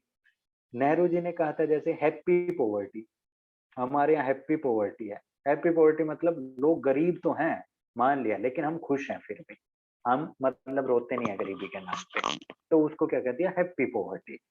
Absolute poverty, absolute poverty आपकी होगी जहां पे आपके पास पैसा ही नहीं है, कुछ अफोर्ड ही नहीं कर सकते। डेप्रीवेशन या नॉन अफोर्डेबिलिटी ऑफ कैपेबिलिटीज, है ना। अमर्त्य सेन ने डेफिनेशन दी थी कैपेबिलिटीज, जो कैपेबिलिटीज पूरी नहीं कर पाता वो क्या है? पुअर है, ठीक है। तो टाइप्स हो जाते हैं relative, happy, absolute. Then causes, बिल्कुल कोजेस बहुत सारे हैं, सोशल कोज हैं, ठीक है। सोशल कोज हैं जैसे एंशियंट पीरियड में औरतों को पढ़ने नहीं दिया जाता था, कास्ट बेसिस पे, कास्ट निचली लोअर कास्ट को पढ़ने नहीं दिया जाता था, तो वो सोशली क्या हो गए? पुअर हो चुके हैं, ठीक है। रिलीजियस को है, जैसे ऑर्थोडॉक्स रिलीजन्स होते हैं, उनके अंदर नहीं एजुकेशन को इतना बढ़ावा दिया जाता है ना, ऑर्थोडॉक्स सेक्शन जो हर रिलीजन में देखने को मिल जाते हैं, ठीक है। उन्हें लगता है कि मॉडर्न एजुकेशन से उनकी वैल्यूज को खतरा है ना, जैसे हम हिस्ट्री में भी पढ़ते हैं। इकोनॉमिक कोज, किसी को घाटा हो गया बिजनेस के अंदर, किसी की नौकरी चली गई। नेचुरल कोज, किसी की दुकान गिर गई, है ना, डिजास्टर आ गया। रीजनल डिस्पैरिटी, जैसे झारखंड, छत्तीसगढ़, ये लीस्ट डेवलप्ड एरियाज हैं, वहां पे इतनी चीजें नहीं पहुंच पाई as compare to Chandigarh, Delhi, ये सारे ज्यादा डेवलप्ड है। फिजिकल कोज, किसी की टांग टूट गई, हेल्थ एलिमेंट आ गया, काम नहीं कर सकता। इलिटरेसी, कास्ट सिस्टम, पॉलिटिकल, काफी कोजेस होते हैं पॉवर्टी के, है ना। देन कॉन्सिक्वेंस क्या है? देखो इस पैटर्न में आप चलते हो तो आपके पास मैटर की कमी नहीं होगी, है ना। कोज आप बताओगे, कोज में भी सेवरल डायमेंशंस, सोशल कोज, इकोनॉमिक कोज, पॉलिटिकल कोज, है ना। कॉन्सिक्वेंस में भी फिर आपके पास बहुत सारे सोशल कॉन्सिक्वेंस, इकोनॉमिक कॉन्सिक्वेंस, है ना। माल न्यूट्रिशन, पैसा नहीं है, ढंग का खाना नहीं खा सकते, सैलेड नहीं खा सकते, ड्राई फ्रूट्स नहीं खा सकते, है ना, सिर्फ रोटी में ही काम चल रहा है, मॉल न्यूट्रिशन। पैसा नहीं है, स्कूल नहीं जा सकते, इलिटरेसी और बढ़ेगी। हेल्थ अफोर्ड नहीं कर सकते, डिजीज बढ़ेगी, है ना। अनहाइजीनिक कंडीशन में रहना पड़ेगा। चाइल्ड लेबर, कोविड के अंदर कई बच्चे ऐसे थे जिनके पेरेंट्स एक्सपायर हो गए थे कोविड के अंदर, है ना। तो यही कहा जा रहा था कि ऐसी सिचुएशन में चाइल्ड लेबर या चाइल्ड ट्रैफिकिंग के इंसिडेंट्स बढ़ सकते हैं, तो उसके लिए गवर्नमेंट थोड़ी अलर्ट हो गई थी, क्योंकि पैसा है नहीं, बच्चे को सरवाइव करना है, तो कोई भी उसको बेवकूफ बना के कहीं भी ले जा सकता है, एट लास्ट वो बच्चा है ना।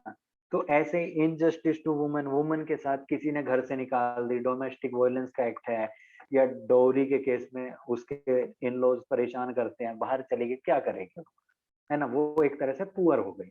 ठीक है, तो वो सब क्या हो जाते हैं, कॉन्सिक्वेंसेस। कॉन्सिक्वेंसेस में इनजस्टिस होता है ना, कोई वुमन पुअर है तो वो ट्रैफिकिंग में जा सकती है, प्रोस्टिट्यूशन में उसको धकेला जा सकता है बहला फुसला के, तो हो गया कॉन्सिक्वेंस, क्राइम रेट बढ़ सकते हैं। अब जो गरीब है जिसके पास खाने को कुछ नहीं है, वो सोच ले कि मैं इसको लूट लेता हूँ, तो क्या क्राइम बढ़ेगा, लॉ एंड ऑर्डर प्रॉब्लम होगी। ठीक है, फिर वे फॉरवर्ड में आप बता सकते हो कैसे दूर कर सकते हैं। कई गवर्नमेंट स्कीम्स भी चलती हैं, नेहरू रोजगार योजना या national rural livelihood mission, national urban livelihood mission. ठीक है, मनरेगा प्रोग्राम चलते हैं जिसमें 100 डेज एम्प्लॉयमेंट है। ठीक है, आप भी अपनी तरफ से कोई मेजर सजेस्ट कर सकते हो कि स्किलिंग जैसे हम इंक्रीज कर रहे हैं, या कोई भी जॉब, वोकेशनल एजुकेशन जैसे न्यू एजुकेशन पॉलिसी में आई है कि वोकेशन होना चाहिए, स्किल्स वगैरह होनी चाहिए काम करने की भी, उससे पॉवर्टी थोड़ी रिड्यूस हो सकती है। और पॉवर्टी में डेटा आप दे सकते हो, जैसे 2000 से 5 से 15 तक 200 मिलियन लोगों को हमने पॉवर्टी से बाहर निकाला है। ठीक है, मनरेगा ने इतना अच्छा काम किया है। तो ये फैक्ट और फिगर से आप अपने ओपिनियन सपोर्ट कर सकते हो। ठीक है, तो ऐसे ही आपको अपना रिदम रखना है सोशल इश्यूज के अंदर। इंट्रो में आप कोट दो, एनेक्डोट दो, स्टोरी अच्छी लगती है, पढ़ने में अच्छा लगता है, और एक इशू का समझ आ जाता है कि इशू क्या है। बाद में उस इशू को डिफाइन करो। ठीक है, डिफाइन करने के बाद अपना, जब आप बॉडी पे स्विच करते हो, बॉडी पे स्विच करके मैटर आपको बढ़ाना है। मेजर देखो 80% जो स्पेस है वो आपकी बॉडी की ही होनी चाहिए। ठीक है, कंक्लूजन और इंट्रोडक्शन आप थोड़ा ही लिखना। ठीक है, इंट्रो हो सकता है 1 पेज का हो जाए, ठीक है, कंक्लूजन फिर भी आधे पेज का ही रहना चाहिए, ज्यादा बड़ा नहीं होना चाहिए। मेन होना चाहिए आपका बॉडी पार्ट। बॉडी पार्ट में ही आपका रियल कंटेंट जो है वो रिफ्लेक्ट होता है। ठीक है, तो बॉडी में आप क्या बताओगे, कोजेज उस चीज के। अगर आपसे कुछ ओपिनियन पूछा है तो दोनों ओपिनियन बताओगे आपकी, वो अच्छा है या बुरा है, पॉजिटिव नेगेटिव। ठीक है, दोनों ओपिनियन बताओगे किसी भी चीज के। अब पॉवर्टी के बारे में तो कुछ अच्छा हो नहीं सकता, है ना, तो वो उसमें नहीं जा सकते आप। इसमें वेरियस डायमेंशन कैसे जाओगे, कोज बता दो, कॉन्सिक्वेंसेस बता दो, कोज के अंदर भी सोशल कोज, पॉलिटिकल कोज, इकोनॉमिक कोज। तो ऐसे आपका मैटर जो है वो इंक्रीज होता जाएगा। ठीक है, इंक्रीज होता जाएगा। एंड में चैलेंजेस के बाद आप गवर्नमेंट इनिशिएटिव भी बताओ। ठीक है, कि गवर्नमेंट इन चीजों को दूर करने के लिए क्या कर रही है। जैसे चिल्ड्रन थे अभी कोविड में जिनके पेरेंट्स चले गए, तो पीएम केयर्स में उनके लिए फंड वगैरह अलॉट किया गया कि इनकी एजुकेशन या उसके लिए फंड अलॉट करो। ठीक है, तो ऐसे ही गवर्नमेंट क्या, national rural livelihood mission, national urban livelihood mission, तो इन चीजों को क्या कर रही है गवर्नमेंट, चला रही है। देन वे फॉरवर्ड में आप अपनी तरफ से भी इनोवेशन, इनोवेटिव सॉल्यूशन अगर आपके पास कुछ है तो वो दे सकते हो। किसी और कंट्री की कोई प्रैक्टिस है तो वो आप उसमें बता सकते हो, है ना। मनरेगा जैसे अब कोविड के टाइम पे जब माइग्रेशन हुआ, लेबर माइग्रेशन, जब एक इनोवेटिव सॉल्यूशन आता है कि अर्बन मनरेगा भी होना चाहिए, कि लेबर्स को माइग्रेट ना करना पड़े, क्योंकि उनके पास पैसा तो था नहीं, काम नहीं था, भूखे कैसे मरेंगे। तो अर्बन मनरेगा होगा तो वहां पे काम उनको मिल जाएगा। ठीक है, तो एक तरह से इनोवेटिव सॉल्यूशन, और ये इनोवेटिव सॉल्यूशन आपको एडिटोरियल्स में से मिलेंगे। ठीक है, एडिटोरियल्स में से मिलेंगे। देन वे फॉरवर्ड के बाद कंक्लूजन आपको पता है, कंक्लूजन में अपना ओपिनियन कि मैं ये समझता हूं ऐसा है, और 3 मेन पॉइंट अपने बॉडी से उठा के, और एंड में ऑप्टिमिस्टिक नोट कि पॉवर्टी है, India multi dimensional poverty index में बहुत नीचे आता है, बहुत पॉवर्टी है हमारे यहाँ पे, लेकिन फिर भी as the measures are going on, government is trying, citizens are trying, we can end the poverty in the coming decade or coming few decades।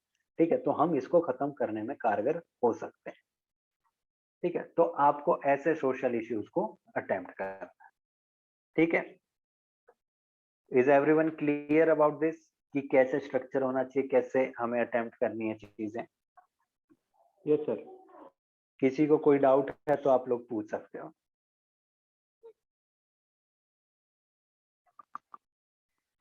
हाँ जी, किसी को किसी भी चीज से डाउट, ऐसे की स्ट्रक्चर से या सोशल इश्यूज को कैसे अटेम्प्ट करना है, कोई डाउट है तो आप पूछ सकते हो। Hello sir. हाँ जी, Sir, like when I write essay, there was always a problem like there was no impact making in your essay. How to make that impact in the essay? See, impact, we have talked about creating an impact. Like, first of all, an attractive quote. If you are going for introduction, starting the essay, ठीक है, तो you have to write quote, एक catchy quote. जैसे poverty का I told you about Mother Teresa's quote. It is a catchy quote. You are telling something different, a different perspective, है ना? So it is eye catching. Examiner will feel motivated कि हाँ कुछ अलग बंदे ने बताया वहां पे, ठीक है। तो आई कैचिंग इंटरेस्टिंग बनाने के देयर आर फ्यू पॉइंट्स कि एक तो कोट से आप इंटरेस्टिंग बनाओगे, फिर इंट्रो से पहले पुट सम एनेक्डोट कि कोई शॉर्ट स्टोरी आप किसी कैरेक्टर से, suppose Sarla is a girl, है ना, she lost her parents in COVID pandemic, she has nothing to do, no one is there to support her, now she has been hungry for 3 days. So this is the drastic form of poverty. Yeah, there is a some woman who has been thrown out by her in-laws, yeah, she has been molested, तो वो बाहर आई है, then she has nothing to do, she is uneducated, she is unskilled, she is in the utter form of poverty. तो ऐसे anecdote आप दे सकते हो, वो भी इंटरेस्ट एग्जामिनर में क्रिएट करेंगे, ठीक है। देन आप अपना नॉर्मल रिदम चलाओ, डिफाइन पॉवर्टी, बॉडी के अंदर गिव सेवरल कॉजेज, कॉजेज में भी various dimension, social, economical, political, है ना, ये सब डायमेंशन आप दोगे। देन वे फॉरवर्ड के अंदर if you can suggest some innovative solution like urban MNREGA, urban MNREGA is an innovative solution. या कहीं आपने कोई पढ़ा हो किसी फॉरेन कंट्री में, like Bolsa Familia scheme Brazil में है, उसमें फंड सपोर्ट करते हैं, यूनिवर्सल बेसिक इनकम का जो कंसेप्ट आया था, these are some of the innovative solution, तो वो आप रिकमेंड कर सकते हो। तो दीज आर सम पॉइंट्स जहां पे आप उस पे इम्पैक्ट क्रिएट कर सकते हो by giving some innovative solution, good quotes, good anecdotes, यहाँ पे आप क्या कर सकते हो, इंप्रेशन क्रिएट कर सकते हो। Then give adequate data and figure, ठीक है। अगर आप इकोनॉमिक सर्वे से, किसी रिपोर्ट से एडिक्वेट, जैसे मल्टी पॉवर्टी डायमेंशन इंडेक्स आता है ना, उसका डेटा आप दे सकते हो, या और भी पॉवर्टी इंडेक्सेस आते हैं, डेटा से आप अपने ओपिनियन को क्या करोगे, सपोर्ट करोगे, ठीक है। हाँ जी, थैंक यू। हाँ जी, और किसी को कुछ पूछना है? Sir how will we follow the block approach in writing essays? देखो, ब्लॉक अप्रोच का क्या है, ब्लॉक अप्रोच इज अ मतलब फ्रेगमेंटेड अप्रोच कह सकते हैं उसको। आप पे अगर शुरू में, like in beginning you are trying to write essay, you might not be able to write a 10 page ऐसे, है ना, आपका रिदम नहीं बने, मूड ना बने, और बहुत चीजें होती है, आपसे नहीं अटेम्प्ट हो। तो ब्लॉक अप्रोच क्या है, ब्लॉक अप्रोच में आप पहले अपना इंट्रोडक्शन सुधारने पे ध्यान दो। पॉवर्टी का जैसे टॉपिक ले लिया, तो उसका पूरा ऐसे मत लिखो, डोंट राइट 10 पेज ऐसे, right just introduction, 1 page introduction पे आप काम करो, ठीक है। कोड डालो, अच्छा एनेक्डोट डालो और इंट्रोड्यूस करो, एक अच्छा इंट्रोडक्शन बनाने पे ध्यान दो, ठीक है। जब आप 2-3 बार प्रैक्टिस करोगे तो आपकी इंट्रोडक्शन अच्छी बनने लग जाएगी, ठीक है। देन जब आप इंट्रोडक्शन को मास्टर कर लोगे, then you put your focus on body. Body में फिर आपको पता चलेगा how to create several dimension. आपके पास कंटेंट नहीं है तो कंटेंट को इंक्रीज कैसे करना है ना, कोजेस बताओ, टाइप्स बताओ, ठीक है, कॉन्सिक्वेंसेस बताओ, देन गवर्नमेंट इनिशिएटिव्स बताओ, कहीं पे कुछ अलग चल रहा है वो चीज बताओ, वे फॉरवर्ड पे आप कोई इनोवेटिव सॉल्यूशन कैसे ला सकते हो वो बताओ, ठीक है। देन बॉडी पे आप काम करोगे, एंड में फिर आप कंक्लूजन पे काम करोगे, कंक्लूजन को अच्छा कैसे बनाना है, उसमें क्या क्या इंक्लूड आपको करना है। तो block approach is a fragmented approach when you can not attempt a 10 page essay, focus on different aspect, first focus on introduction, then focus on body के भी different aspect, पहले टाइप्स पे ध्यान दो, देन कॉजेज पे ध्यान दो, consequences पे, government initiative, way forward, then conclusion पे, ठीक है। Block approach is for making you perfect in a sectional wise manner, ठीक है। Yes sir. Can quote sir may be write Sanskrit quotation, बिल्कुल आप संस्कृत कोटेशन देखो लिख सकते हैं, लेकिन एक ध्यान रखना, संस्कृत का अगर आप श्लोक लिख रहे हो, ठीक है, तो आप उसको कोशिश करो कि हिंदी जो देवनागरी स्क्रिप्ट है उसी में लिखो, ठीक है। वो मैटर नहीं करता, इतना मैटर नहीं करेगा कि आप इंग्लिश मीडियम में अगर ऐसे लिख रहे हो और वो हिंदी में क्यों लिख रहे हो, आप लिख सकते हो। तो कोशिश करो उसकी जो ओरिजिनल फॉर्म है उसी में लिखो, या फिर उन वर्ड्स को आप इंग्लिश स्क्रिप्ट में भी चेंज कर सकते हो, ठीक है। जैसे सर्वे भवन्तु सुखिनः, सर्वे, अगर आपका इंग्लिश मीडियम है, ठीक है, वरना ओरिजिनल फॉर्म में, बट ओरिजिनल फॉर्म में दिक्कत ये रहती है कहीं स्पेलिंग वगैरह मिस्टेक ना हो जाए आपकी, ठीक है, तो बेटर ये रहेगा कि इंग्लिश स्क्रिप्ट में कन्वर्ट करके आप संस्कृत कोट लिख दो, ठीक है। Can quote and anecdote both be, बिल्कुल बिल्कुल, जैसे मैं जब ऐसे शुरू करता था, I used to put quote on the top, ऐसे शुरू किया, कोट डाल दिया टॉप, ठीक है, इंट्रोडक्शन से पहले शुरू में ही कोट डाल दिया उस टॉपिक से रिलेटेड, देन उसके बाद एनेक्डोट डाला, एनेक्डोट से शुरू किया, ठीक है, एनेक्डोट में जो भी स्टोरी वगैरह बतानी है वो बता दी, बाद में सिंपल उसको डिफाइन किया कंसेप्ट को, and then move towards the body part, ठीक है, तो दोनों भी आप डाल सकते हो, ठीक है, दोनों डालने का फायदा यही है कि आपका पेज भी ऑक्यूपाई होगा और मैटर भी आपके पास इंक्रीज होता रहेगा, ठीक है, ये मत वरी करना कि कोड डाल दिया एनेक्डोट ना डालूं, परफेक्ट है, कोई दिक्कत नहीं है इसके, ठीक है। हाँ जी, और किसी को कोई डाउट?